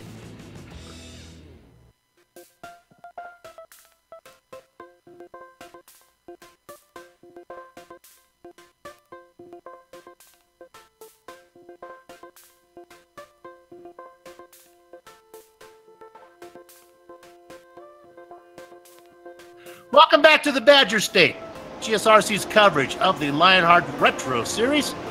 Round number 7 from the Milwaukee Mile, and it is the car to beat today. Alex Saunders out in front. Now, he did not decide to come in. The rookie is out there on a 35-lap stint. Behind him are all the drivers that are about 16 laps. Otis, Blocker, Wardlow, Goodman, Stouffer. We have to go all the way down to 11th position. Scott Johnson, who has been out there for 8 laps for the next set of drivers. The roof pace car is in, and we are under green. And it is Alex Saunders ahead of Ryan Otis as they work lap number 89. Saunders is fast, but honestly, there's no reason for him to gap Otis, as it just burn up his stuff, and we're due for yellow flags have been very prevalent. We have 18 cars on the lead lap, the last one being Justin Weaver. Samuel Ryman, you saw him racing up front for a while, decided to come in and take that pit stop. He's fallen back to 17th position. Ryman right now working on the back. No, let me correct myself. That is Weaver. Justin Weaver in the blue car, going under the very nicely painted car, the GSRC red and white machine of Ryman. Move Weaver up into 18th position. Let's jump up. A couple cars that are a couple laps down. This is a nice battle. This is Blumenthal in 21st. And this is Chris Landini trying to get around him. Let's look at this. Landini in the 92. The NCOM black and white machine going underneath. See if he can get that pass made. Landini would like to get it done so he can get up on the back of Scott Johnson. You can see Johnson right there in the screen, the bottom of your screen, that yellow car. Why do we care about Scott Johnson? Well, he's on that alternate strategy. He's only been out there for 12 laps. His tires are fresh. He gets underneath Frank Beezer, who's a lap down. Johnson in 11th.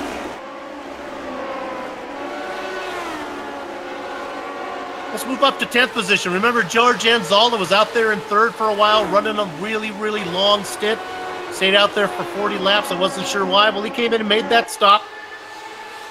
And he's got his Clippy the Apex, the Sim Pit Butt Kicker HPP Beers and Games Special out there racing in 10th position. And I'm finally back, and that's what you give me to work with. You know, I think Anzalda would probably be faster if his car wasn't weighted down by all the sponsor stickers. He races in 10th. All right, Adam, so not much going on here. They're sitting out there in the course while you were away. Alex Saunders still out there leading the pack.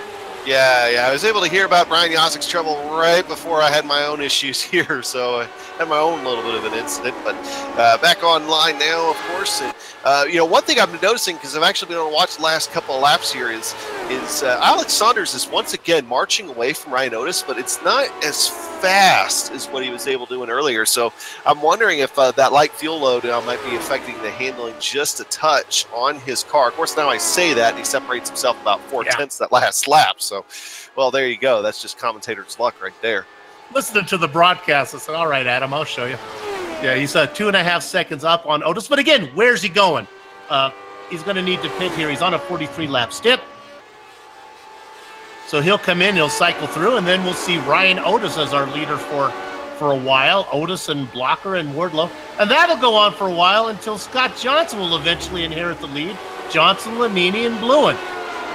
Who just a little while ago, all three of those guys were a lap down. So, that's just kind of the way it shakes out. And of course, whenever they get their turn up front, that's probably when they want to see that yellow come out. But We'll see. The field is kind of filtered down just a little bit. Everybody behaving here for the most part as well. Really starting to, it looks like also a little bit of separation too, a little bit getting out of the dirty air. So we might be in for hopefully a long stretch of green flag racing here. But of course, as soon as I say that, we'll probably see a yellow out there, but hopefully not. They're pretty much settled down up front, scrolling back. You can look right here. This is a great camera. Look at them coming all at you, single file. Scrolling to, let's see who's having a little bit of horseplay going on. And honestly, I think right now they're looking just to put in some miles at the Milwaukee Mile. It's probably a smart thing to do, I've always been a fan of the Milwaukee Mile, watching the old ASA series and stuff like that here. And it's the 9 degrees of banking. Like there at that camera angle there, kind of looking at a 4, it looks like it's a little bit of banking. You look at the track and just about any angle that you can, except if you're physically right there at the wall looking at the corners. That 9 degrees of banking doesn't feel like it exists. It feels flat. It's flat as a bone here. Like I feel like the times that I've seen Indianapolis, the track itself, I feel like it has more banking, even though that's what 9 or 11 degrees of banking there too. Yeah. So, well, when they built the track in 1902, lateral G-forces really weren't an issue. Weren't the thing. Yeah. Well, I mean, your lateral G-forces weren't with your sidecar, but if your mechanic sitting alongside you was getting thrown out the side or not. I like talking about those old times there, and you think about the history of Milwaukee and all that, with and being able to talk about all that kind of stuff, and it really, I mean, it has a lot of history. I mean, you should go back and read some of it if you have the time, but it's a place that I really wish we could get it going. Home of Jeffrey Dahmer, if I remember right. Maybe not the type of history that we all wanted to talk about. You continue to be on a roll tonight, sir. I'm done now. It's the altitude. I'm at 7,000 feet. I'm telling you. Let's look at 17th. Let's get serious here. This is actually not a battle at all. Well, 17th and 18th. This is Justin Weaver and Samuel Ryman. I continue to focus in on these guys because one of the closest cars out there. Just ahead of them, a nice battle. Let's scroll up a couple spots here. Guerin and Jägerliner.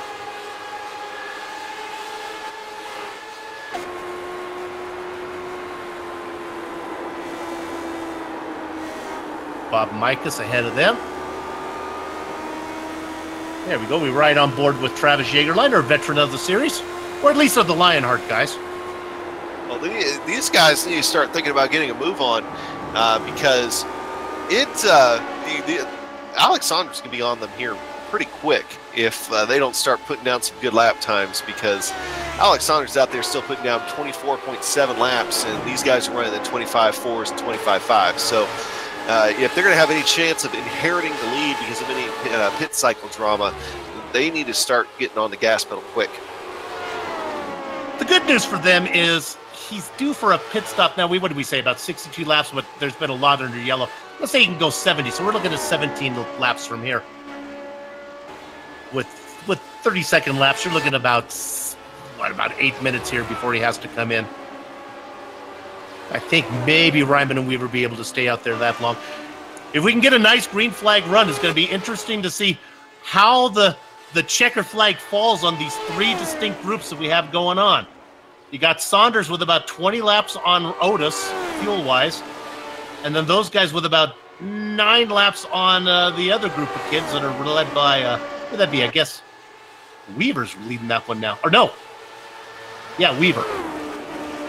One guy that we haven't talked hardly at all about tonight that is up there running in the top 5, Michael Goodman, having himself a pretty decent run. He started in 7th, now running in 5th, and, losing a little bit of ground to Alex Saunders, but who isn't right now, able to hold his own up there right now in the top 5. So another good run out of Michael Goodman. Yeah, let me correct myself here. Pardon me while I correct myself. Scott Johnson at 11th is really the sleeper guy. He is the guy that's out there on this next stint. He's racing with Chris Lanini. Let me see if Lanini... Yeah, they're on the same stint too. Lanini and Bluen, we talked about them. there's going to be a little piece, a little window where they're in the lead. And if the math falls out right, if they can manage to get home at the right amount of pit stops where they don't have to make theirs, maybe they steal a win.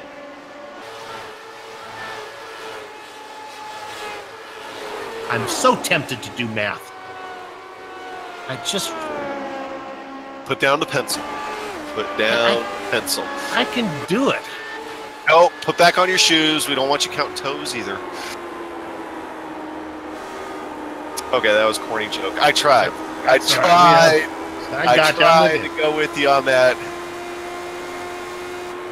We got 89 laps to go, and those guys have been out there for 31. I can do that. 89, one more is 90, another 30 is 120. 120 laps. They could do this in one more stop.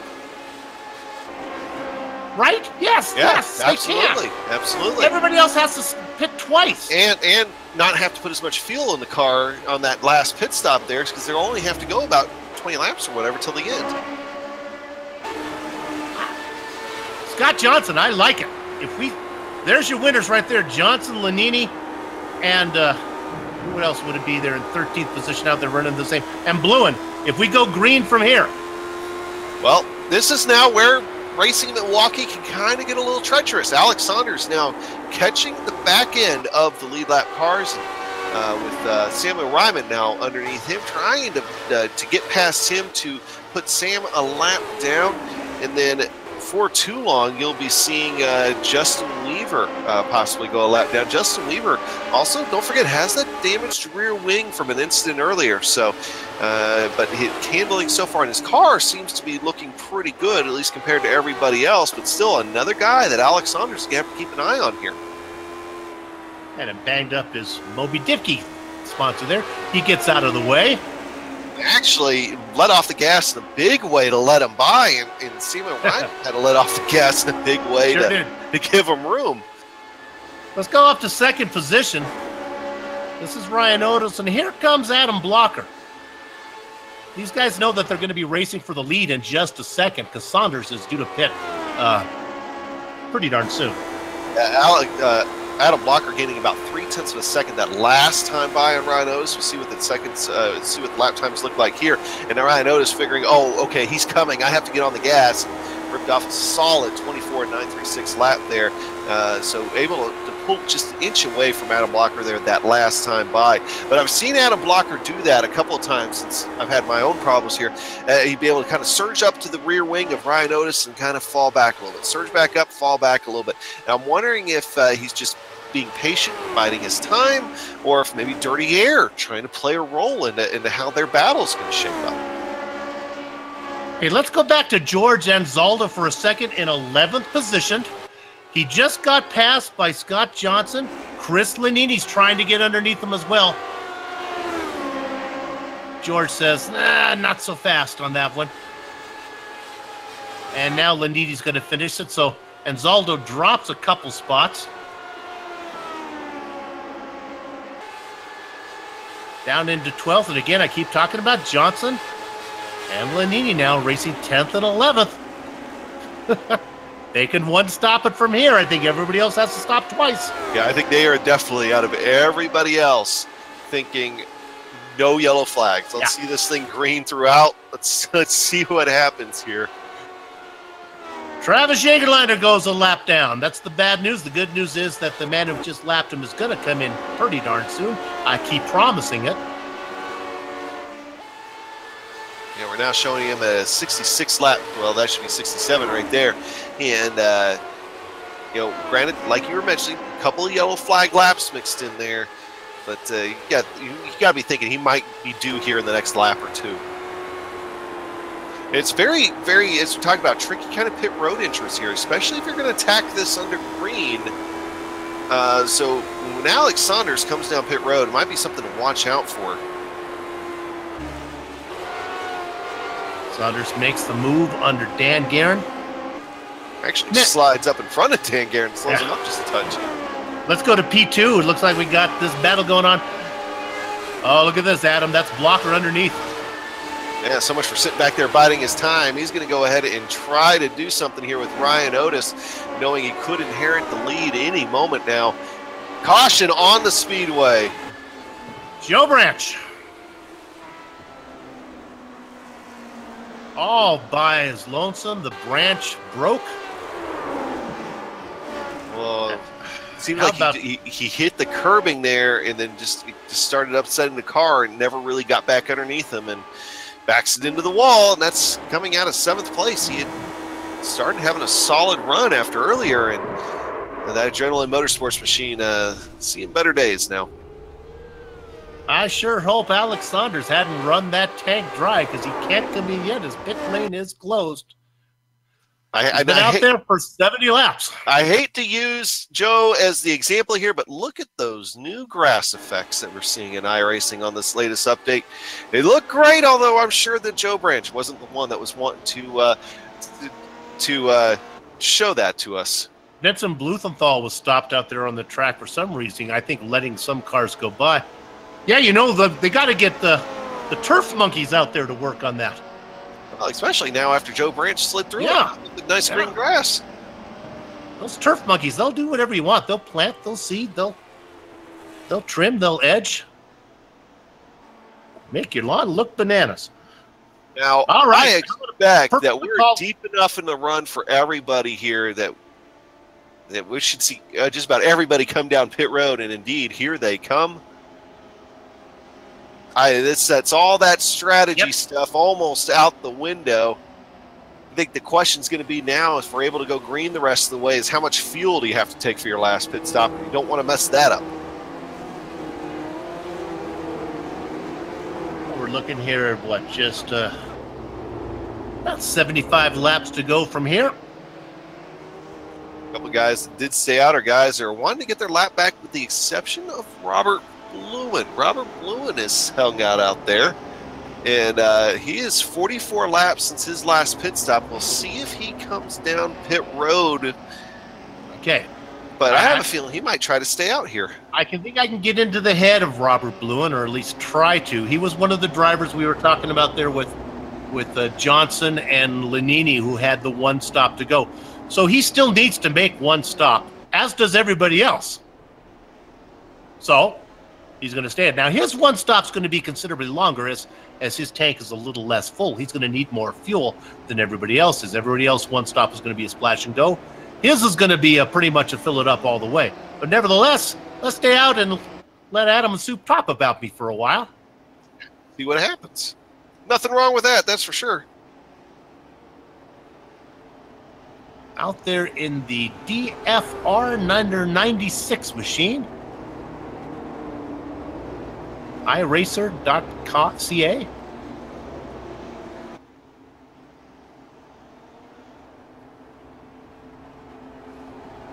Alex Saunders behind him. Yeah, lights should go off here on the pace car this time by. Samuel Raymond is the one car that looks like he's going to stay out and try to take advantage of that wave around. He himself is on a 43-lap stint. Oh, Robert Lewin, is he going to go down? He is. So Bobby just want to get his name with a couple of marks there next to the leaderboard. And Sammy Raymond will go around the pace car. So Robert Lewin, the last of the lead lap cars to come down. Although, no, Bob Mikus is going to go ahead and come down too. Now, you got to wonder, is this going to be a strategy move by Mikus, trying to keep his fuel tank full just in case? Robert Lewin there. In poker, that's called doing a slow roll, where you have the best hand and you don't turn it over right away. And kind of fooling us there. That's kind of, I guess, a reverse slow roll, as he was going to pit. Fooled me all there. Now, what all that does is Alex Saunders comes right back to the lead when we come back to green here in just a second. Adam Blocker in second, Ryan Otis in third, Dustin Wardlow now in fourth position, Michael Goodman back there in fifth still. What kind of jump is Alex Saunders going to be able to get on the field here again, as we're going to take the green flag? Coming to lap 127. We got about 73 laps to go here at the Milwaukee Mile. Good, clean start. Going back there, though, it looks like it's that Michael Goodman is trying to take hold on to 5th position. He actually ended up Christopher alongside him there for just a second, going a little further back. It looked like George Ansaldo, or excuse me, Chris Lanini got very close to the wall, a little bit closer than probably what he was wanting to, but everybody survives back there. And for the most part, running single file, we got a few guys that are sneaking alongside, including Scott Johnson taking a look at the inside of Chris Lanini here. And we bring it up as Chris Lanini in 9th. Johnson having that good run, even though he's running in 10th. Now he's on the same strategy as everybody else. Everybody's on the same strategy except for Samuel Ryman, who got the wave around. This is picking up, Adam, as people being a little more aggressive now. Yeah, you might see a few guys out there maybe start to take a few more chances, because you're right. These laps should click off here very quickly if we stay under green. And these guys will find that time is coming short. In fact, Chris Lanini back there looking very racy, trying to find a line to try to get back around Scott Johnson. Riding on board with Chris Lanini, did not put in a qualifying time. Racing in 10th position right now. Qualified in 30th.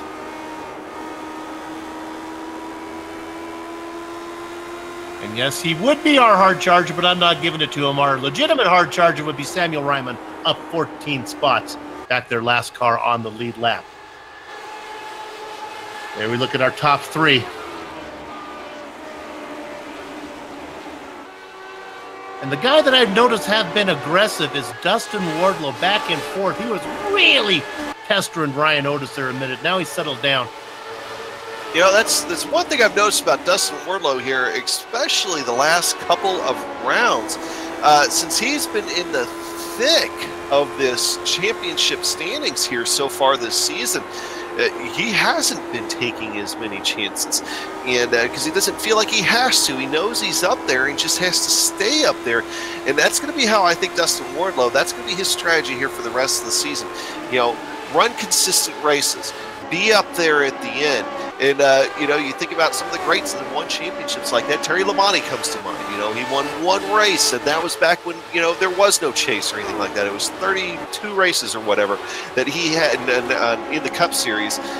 He won one race out of all those because he was strong, consistent, and upfront. And that's the kind of races that Dustin Wardlow is probably going to be trying to run here throughout the remainder of the season. They call him the Candy Man because he races in the Dwarves Candy Machine. And on behalf of my wife, I'd like to thank the Dwarves Candy that came to my house a little while ago. Delicious stuff. You too can have some Dwarves Candy. Of course, you might have to pay for yours. Come to your house, dwarvescandy.com. The peanut butter toffee is the best, but that's all good. You know, let him know I'm still waiting on mine. Well, maybe it got lost in the mail. Maybe he had the address wrong, because right now having a good run in 4th. There's the man who has just been...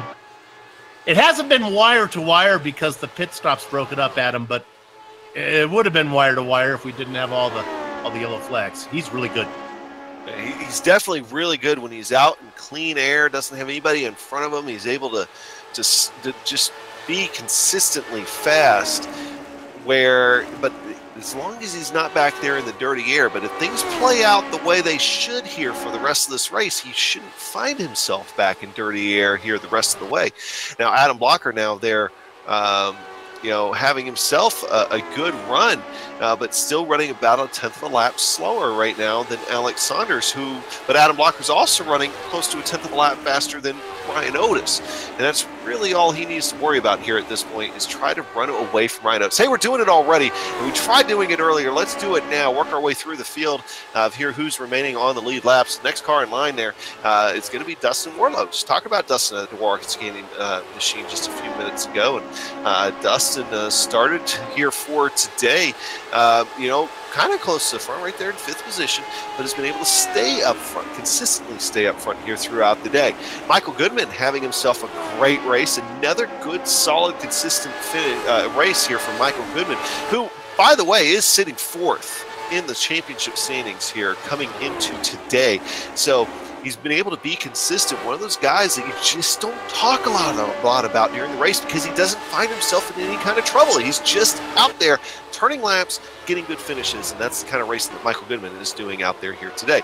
Chris Stouffer back there. Chris started in 11th position, is now found himself up into 6th, and being racy and competitive at times, been really exciting to watch. Chris Stouffer here for this evening. Going back behind him, James Grahula. James Grahula, kind of hard to miss that car out there, that neon yellow JMK supply machine, and he is also having a really good day out there. He hasn't found himself in the thick of it too much, and they've been able to get up 5 positions here from when the race started. Another guy that's up 5 positions from where he started is David Altman. Find him at 8th position, and changing that paint scheme back up a few races ago, running that Mountain Dew car now on that Lotus 79, and showing some speed, I think, after his paint scheme change. And a guy that is not the hard charger here for today, but kind of feels like it, Scott Johnson, David Altman is. I'm trying, getting all mixed up here. Yeah, Chris Lanini that just got under. Go tonight. Okay, so Chris Lanini there. Started today in 30th position. He is the hard charger. He's up 21 spots now from where he started this race. He's 10 seconds back from Alex Saunders. And he, along with Scott Johnson, along with David Altman, who we talked about just a minute ago, these guys were all a lap down at one point during the race and have been able to get that lap back and now challenging for lead lap positions. Another guy that was in that boat as well was George Ansaldo. In fact, George seems like his car wasn't feeling the greatest underneath him for at least a few laps earlier on, but he's been able to get it back under control and now running in 11th position just outside the top 10. Bob Mikus will be the next car in line, and Bob Mikus has actually fallen a few spots from where he started. Everybody else seems like they're gaining spots. Bob Mikus, however, has not. He's had to avoid some trouble out there, found himself lapped down at one point, but now back on the lead lap, trying to gain back some of that ground lost. The next car, Robert Bluin, a guy that did not want to see that last yellow flag. Well, he came out, he finds himself in 13th position, but still much better day than where he started. And then the last car on the lead lap will be Samuel Ryman.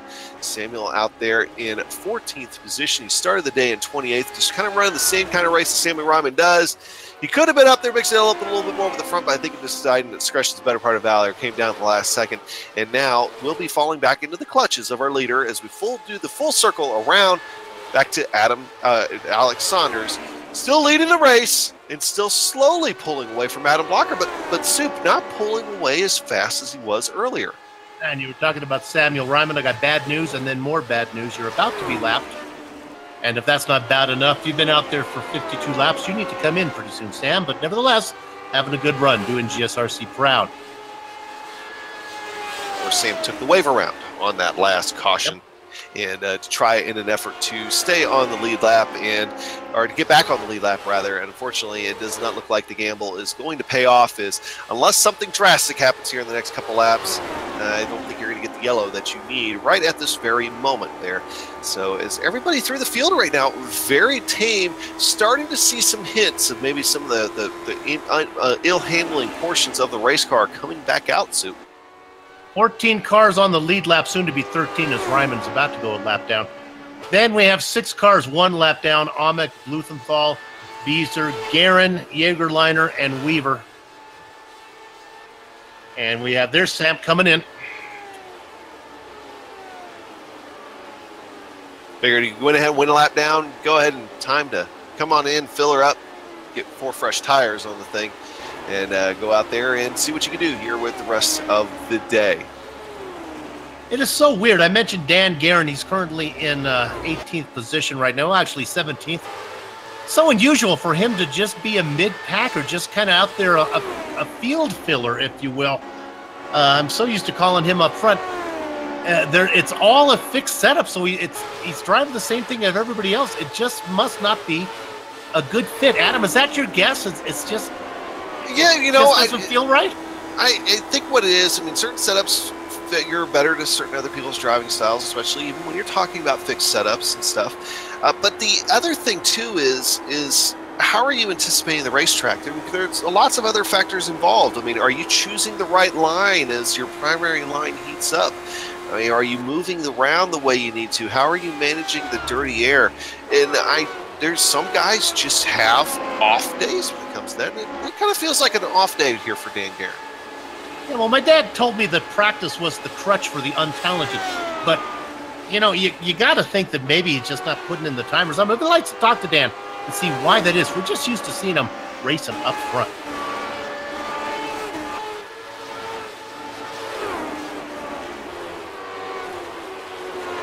These guys have continued to separate themselves out. Alex Saunders now almost has a 2-second lead on Adam Blocker, and Adam Blocker has going back almost, actually over 4 seconds now.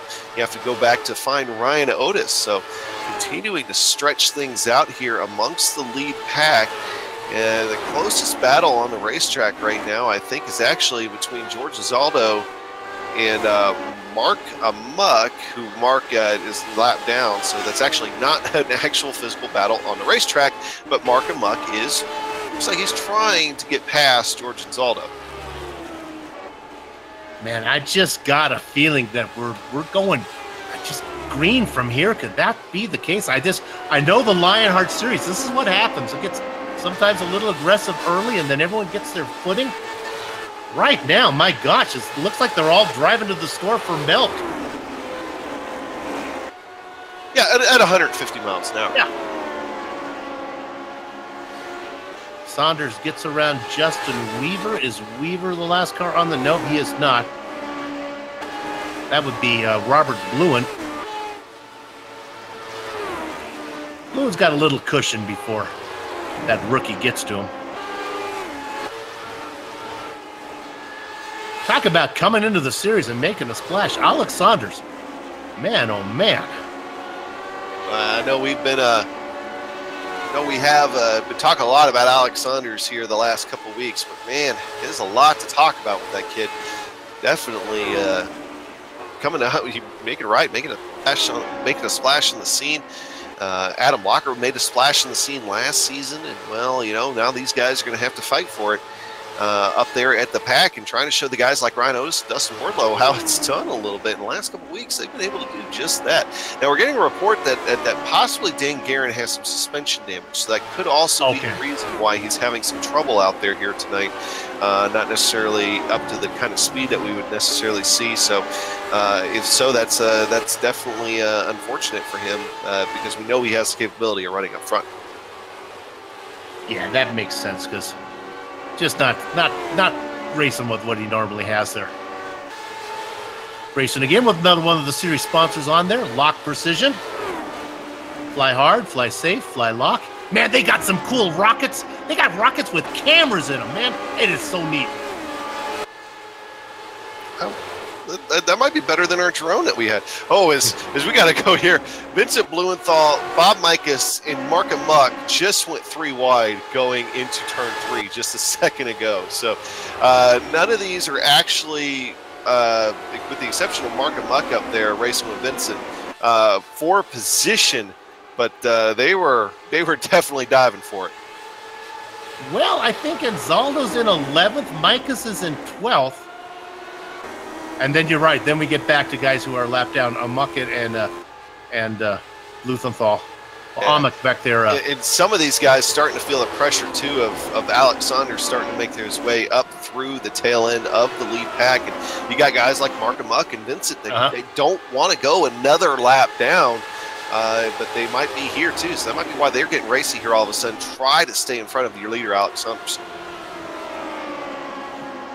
It's a good battle with Mikus in 11th and Anzaldo in 12th as they try to fight. They are on the lead lap. And the Olympus camera, John Player's car of Blumenthal dives underneath. Going around the top side is Mark Amuck.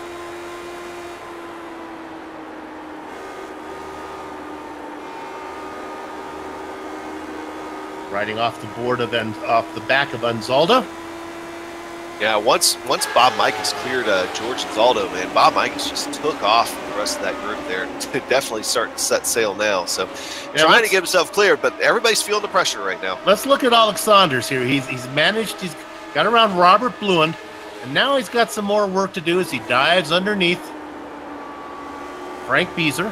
He's seen his share of issues in front of him today, but he's still out there racing in 16th.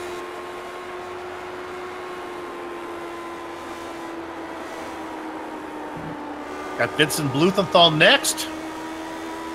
He's not on the lead lap. The first car on the lead lap will be George Anzaldo. Anzaldo side by side with Amick right now. As you can see those cars, this is a good run. Looking up ahead.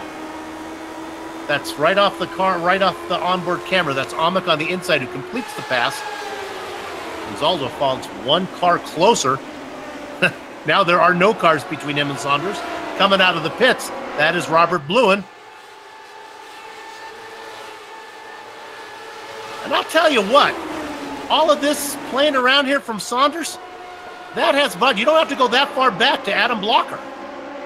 No, you don't. I mean, Adam Blocker's been able to get himself back within a second of Alex Saunders. But Alex Saunders also been very patient in moving his way through, but he also knew that he had some bad guys that were fighting for position. You know, for instance, when I believe it was Vincent Blumenthal, when he tried getting around him, Vincent actually took a slightly defensive line to try to slow Alex Saunders up, because he's currently racing for position up there as well, as Markham Muck now falls the lap down. But Adam Blocker now in the thick of it, and I'd look for Adam Blocker to lose a lot of ground here to Alex Saunders. Alex Saunders is now finding himself more out in clean air. Working on a 42-lap stint. That's a legitimate 42 laps, as the whole thing has been under green, same as everybody else. Robert Bluen came in, took his stop. He is good to go. I believe also Samuel Ryman probably good to go from here as well.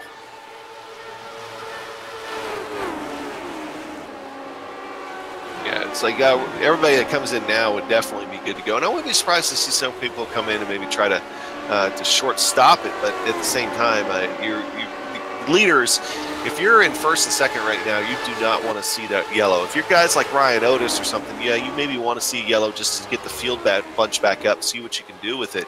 But right now, not going to have any luck. But one thing that I've been noticing, Ryan Otis and Dustin Wardlow, Dustin Wardlow now about 1.2 seconds behind Ryan Otis. Now, okay, stretch that to 1.3. Hasn't been losing too much ground to Ryan Otis here the last little bit. But while he hasn't been losing too much ground, he is losing ground to Michael Goodman. Now, he has got some pretty good gaps between both of those. He's in good, clean air. But if Michael Goodman is able to start clicking off some good laps again, that lead, that 2.5 seconds there, could disappear really quickly. And of course, you have that pit road entry, especially if you go another 15 or so laps here, we start seeing guys come down pit road. It can be a little bit tricky to try to do that under green, especially if you have a lot of cars pitting soon. Caution on the speedway. This is going to throw any kind of strategy out the window. And Travis Jagerliner finding himself on top of his roll bar. Garen having some fun to do. Hit somebody there. Actually, I think it might have started with Garen. Garen had to get out of the gas and avoid George Anzaldo, and just got loose, could not get it gathered back up. And Robert Bluen really didn't have anywhere to go. Rough ride for Garen and Jagerliner, and also Justin Weaver got a piece of that too, as he hit Garen when he was kind of flipping around. You can see that blue car tries to go underneath the low side, maybe got a piece. Or Bluen had just made that stop. We right on board with. Now you wonder why F1 went to the halo design here for cars. This is why. Because hopefully we never ever actually see something like that in real life. Just a little shorter than when you started the race.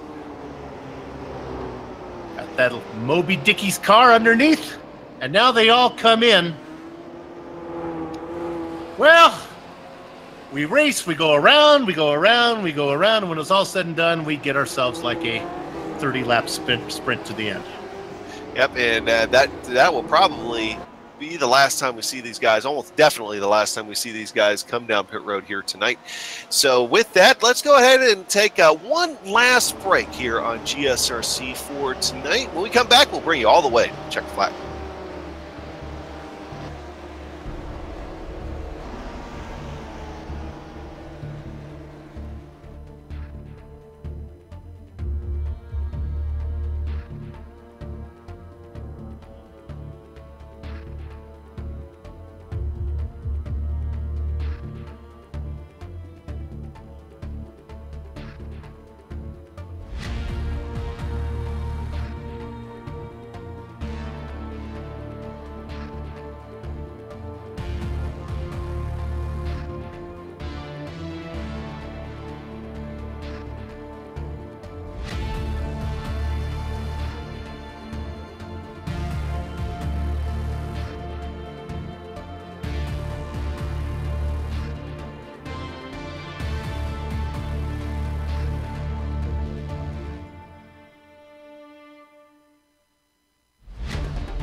And welcome back to the Turf Monkey 200 here at the Milwaukee Mile. Alex Saunders leading the way over Adam Blocker, Ryan Oates, Dustin Warlow, and Michael Goodman. That's going to be your top 5 when we go back to green.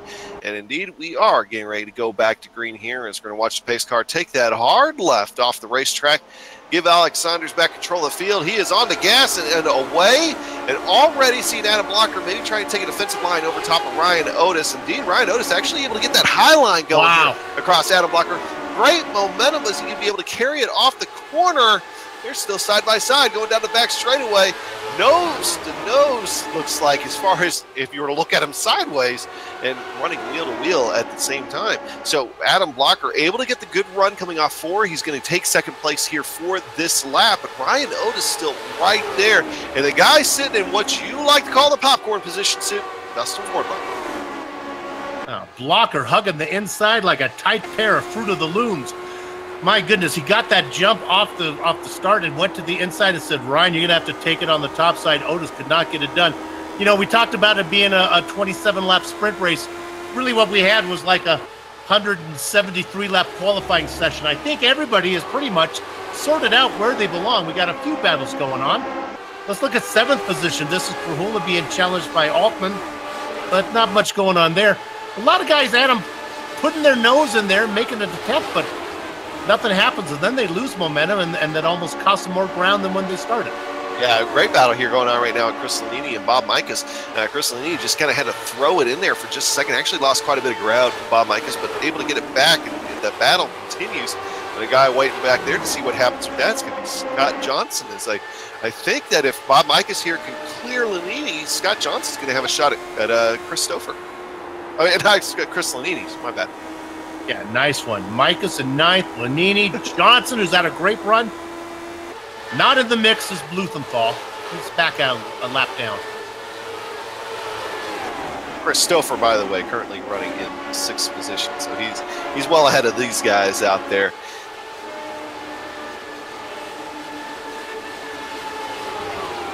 And even though it started to heat up, then it settles down a bit.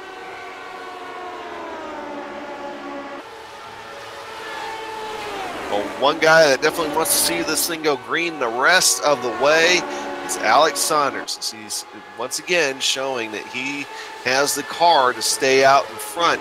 Although, you know, Adam Blocker able to run comparable lap times at times, but Alex Saunders just able to click those off just a little bit more efficiently than what Adam Blocker is able to do. So right now your top 5 is still Saunders, Blocker, Otis, Warlow, and Goodman.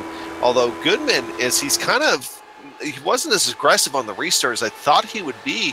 Talked about Christopher a minute ago when I kind of flubbed up him and Chris Lanini. Well, Christopher gaining ground on Michael Goodman. That could be a battle that tries to develop here over the next couple of minutes. And if those guys get racy, James Krahula is right there. Viewers, listen closely here as I'm going to ask my roommate here what time it is. Hey, Sean, what time is it? I don't know if you can hear that or not. From the distance, it's time to boogie. Put on your dancing shoes. 20 laps to go here at Milwaukee. In case you're wondering, yes, that actually just happened. That was our very own Sean Ambrose yelling over top of Sue's shoulder. That's some high-quality commentating right there. He knew what time it is, and he was on the other part of the house. Boy, look at Alex Saunders. He's just a second. His Blocker doing everything he can. He can see him, but that's all he can do. Now, once Alex Saunders just shook off the oval demons that he was going through the first part of the season, he's now Pocono, now this, and he's just running away with these things. And I remember, though, at Phoenix in particular, you know, he really dominated the race and then found himself in trouble late. So he's hoping no trouble out there here for it today. But I want to go back to that Michael Goodman, Christopher, James Krahula battle that I continue to think is going to shape up. And every time I look at it, they are still right there. But James Krahula able to start gaining ground on Christopher. So now has pulled within 0.3 of a second. Trying to get closer, but I think that dirty air is starting to play a little bit more of a role soon. Yeah, you can almost, from watching, from you viewers at home, you can almost feel it in your lazy boy recliner when they get on the back of somebody that they just cannot do anything. You can look there as we ride on board with Krahula.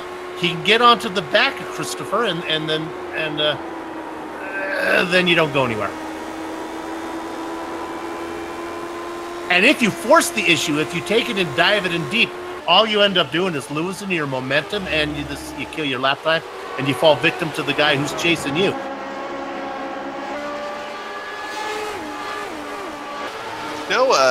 Got to looking up here, and Adam Blocker was actually able to shave a couple of tenths the last couple of laps off Alex Saunders, and that's now down to 1.1 seconds between the two of them. That's obviously still a pretty big gap, but Adam Blocker is starting to come on a little stronger, but is it going to be too little too late? I mean, the race is clicking down here. We're looking at now about 12 laps to go.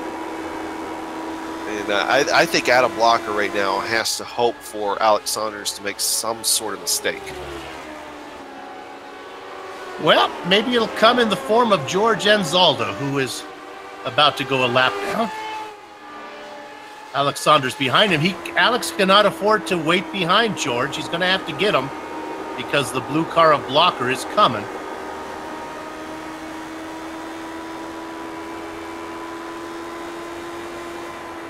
Now, the good news is that Alex Saunders should be able to pick off this early lap traffic just one at a time. He doesn't look like he's going to get stuck in any kind of big pack like he did before. But Adam Blocker still able to shave off another tenth of a second off that lead. So Adam Blocker's figured something out here. He's starting to come. It's just a matter of if he's going to have enough time. He's going to have to hope for an easy way here around George Anzaldo. George Anzaldo is not going to put up any kind of fight. I think he's holding his line. He's running the high side. Adam Blocker's going to come up, try to get a whiff of that draft. Alex Saunders not coming down to give Adam Blocker any kind of his draft. Next car they'll have to worry about will be Robert Blue in here in a minute or two. That was a little case of the veteran, as George Anzaldo being ahead of the rookie coming up behind him, and this not making it easy for the rookie. And then when Blocker came around, and I'm already a lap down, okay, go for it. Going to be another good day for Nighthawk Motorsports for Alex Saunders and that team. Let's go to P9. Yeah, looking here now at Bob Mikas and Chris Lanini. That battle is heated back up.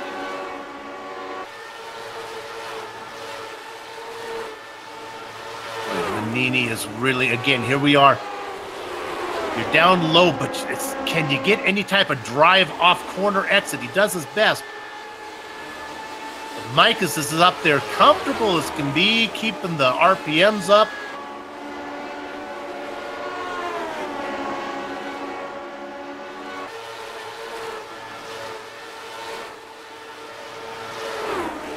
Boy, Lanini is trying. He is, and he's still just right there. He just cannot get that run off the corner the same way that Bob Mikas can. Here's the good thing about these tires. The tires are tough. They'll last for a while, but you can abuse them. They'll heat up on you. Lanini can only stay down there so long before the tires are going to say no more. Now we'll stay on this, but we need to be ready to go to third position and Ryan Otis here in just a moment. But this is still the battle on the racetrack.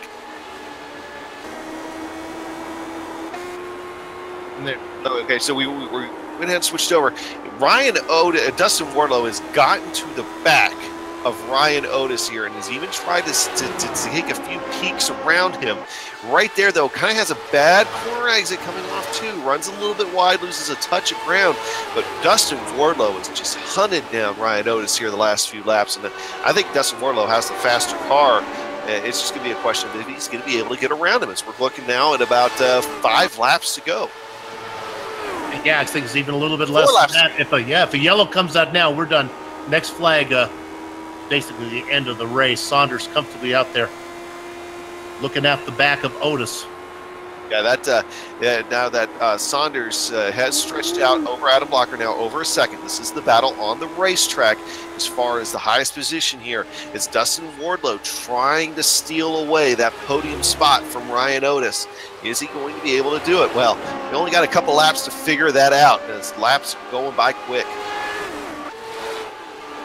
Well, Dustin Wardlow works with candy, so he knows how to make things stick. He's going to have to dive it in there and see if he can get it to stick, and then see if he can get a bite off the corner. Boy, he's trying everything. That's the worst machine.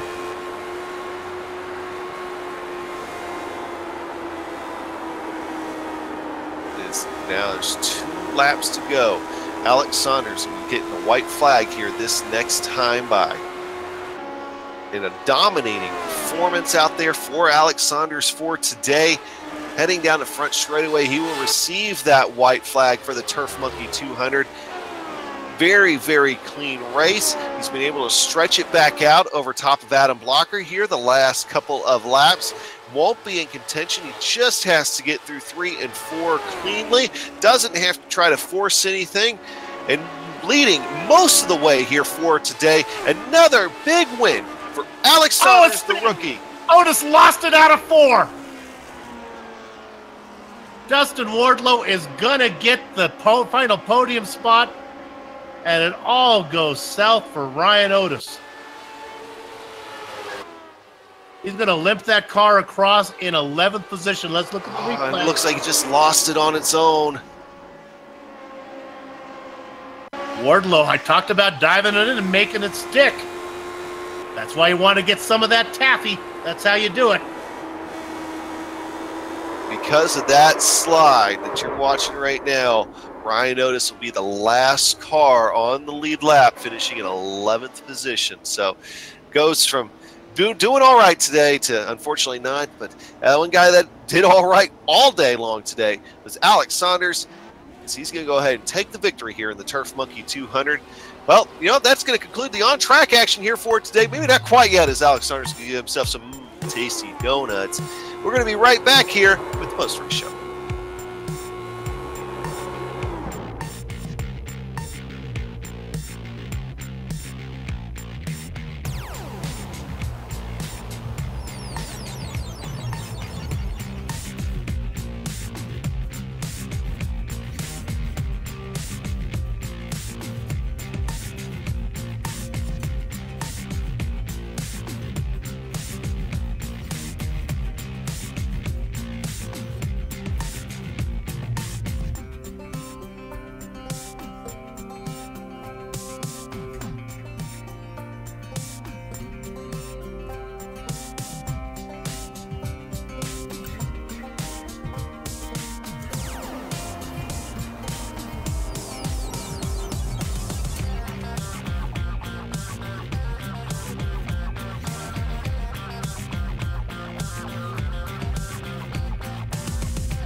Welcome back to the Milwaukee Mile and the Plasma Tracks Victory Lane post-race show.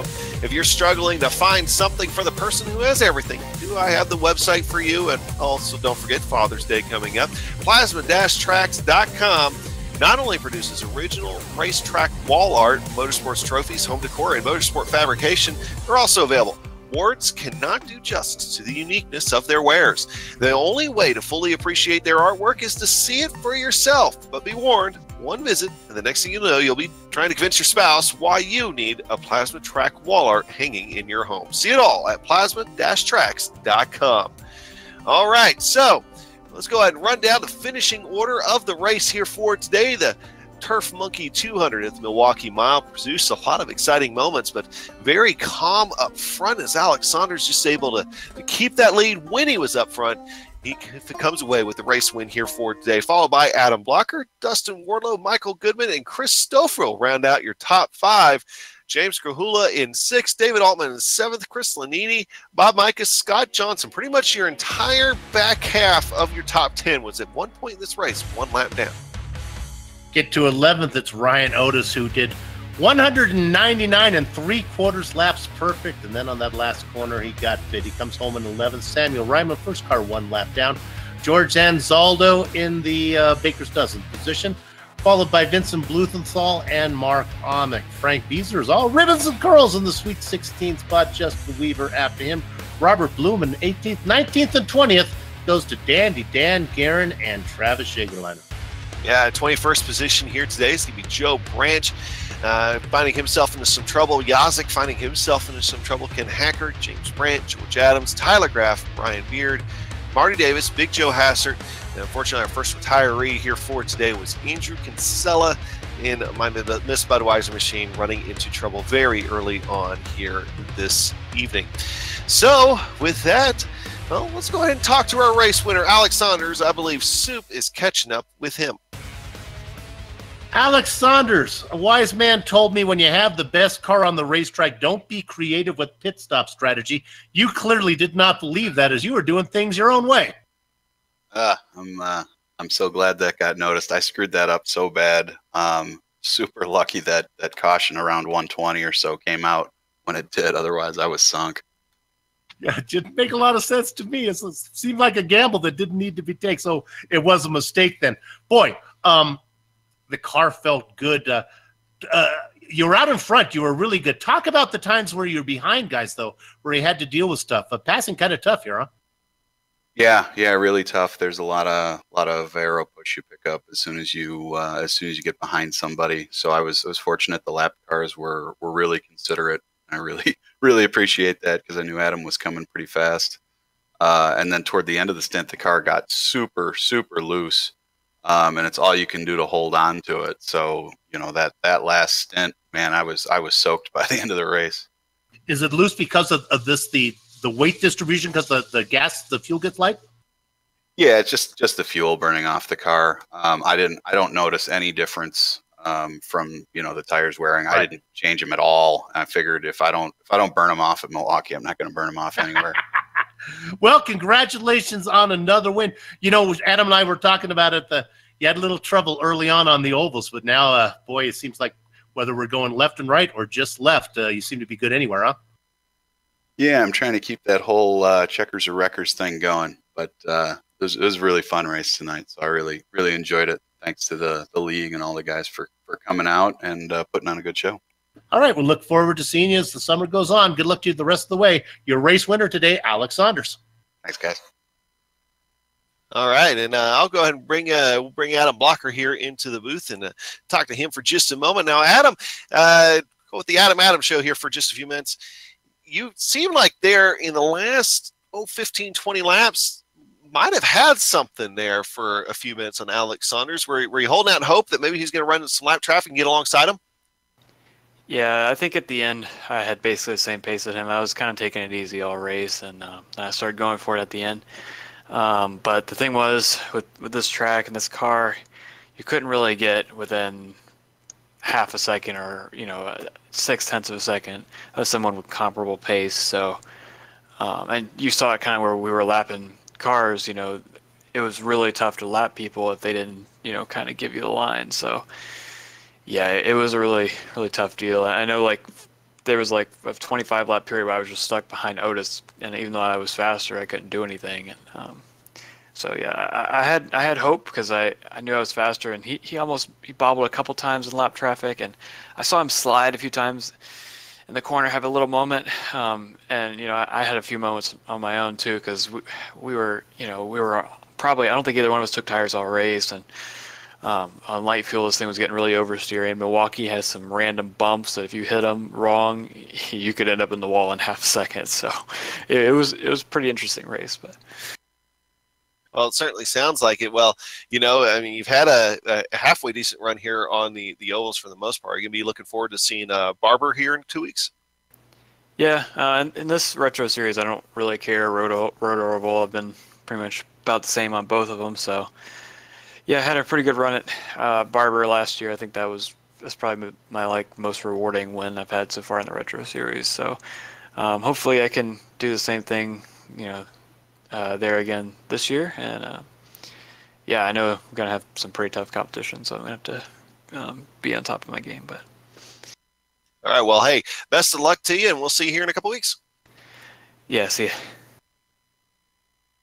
And so that was Adam Blocker, your second place finisher here for today. And I think Soup is going to catch up with Dustin Wardlow. The Candyman. Let's talk about lap 199, corner number 4. Did you see Ryan Otis spin, or did you only hear it?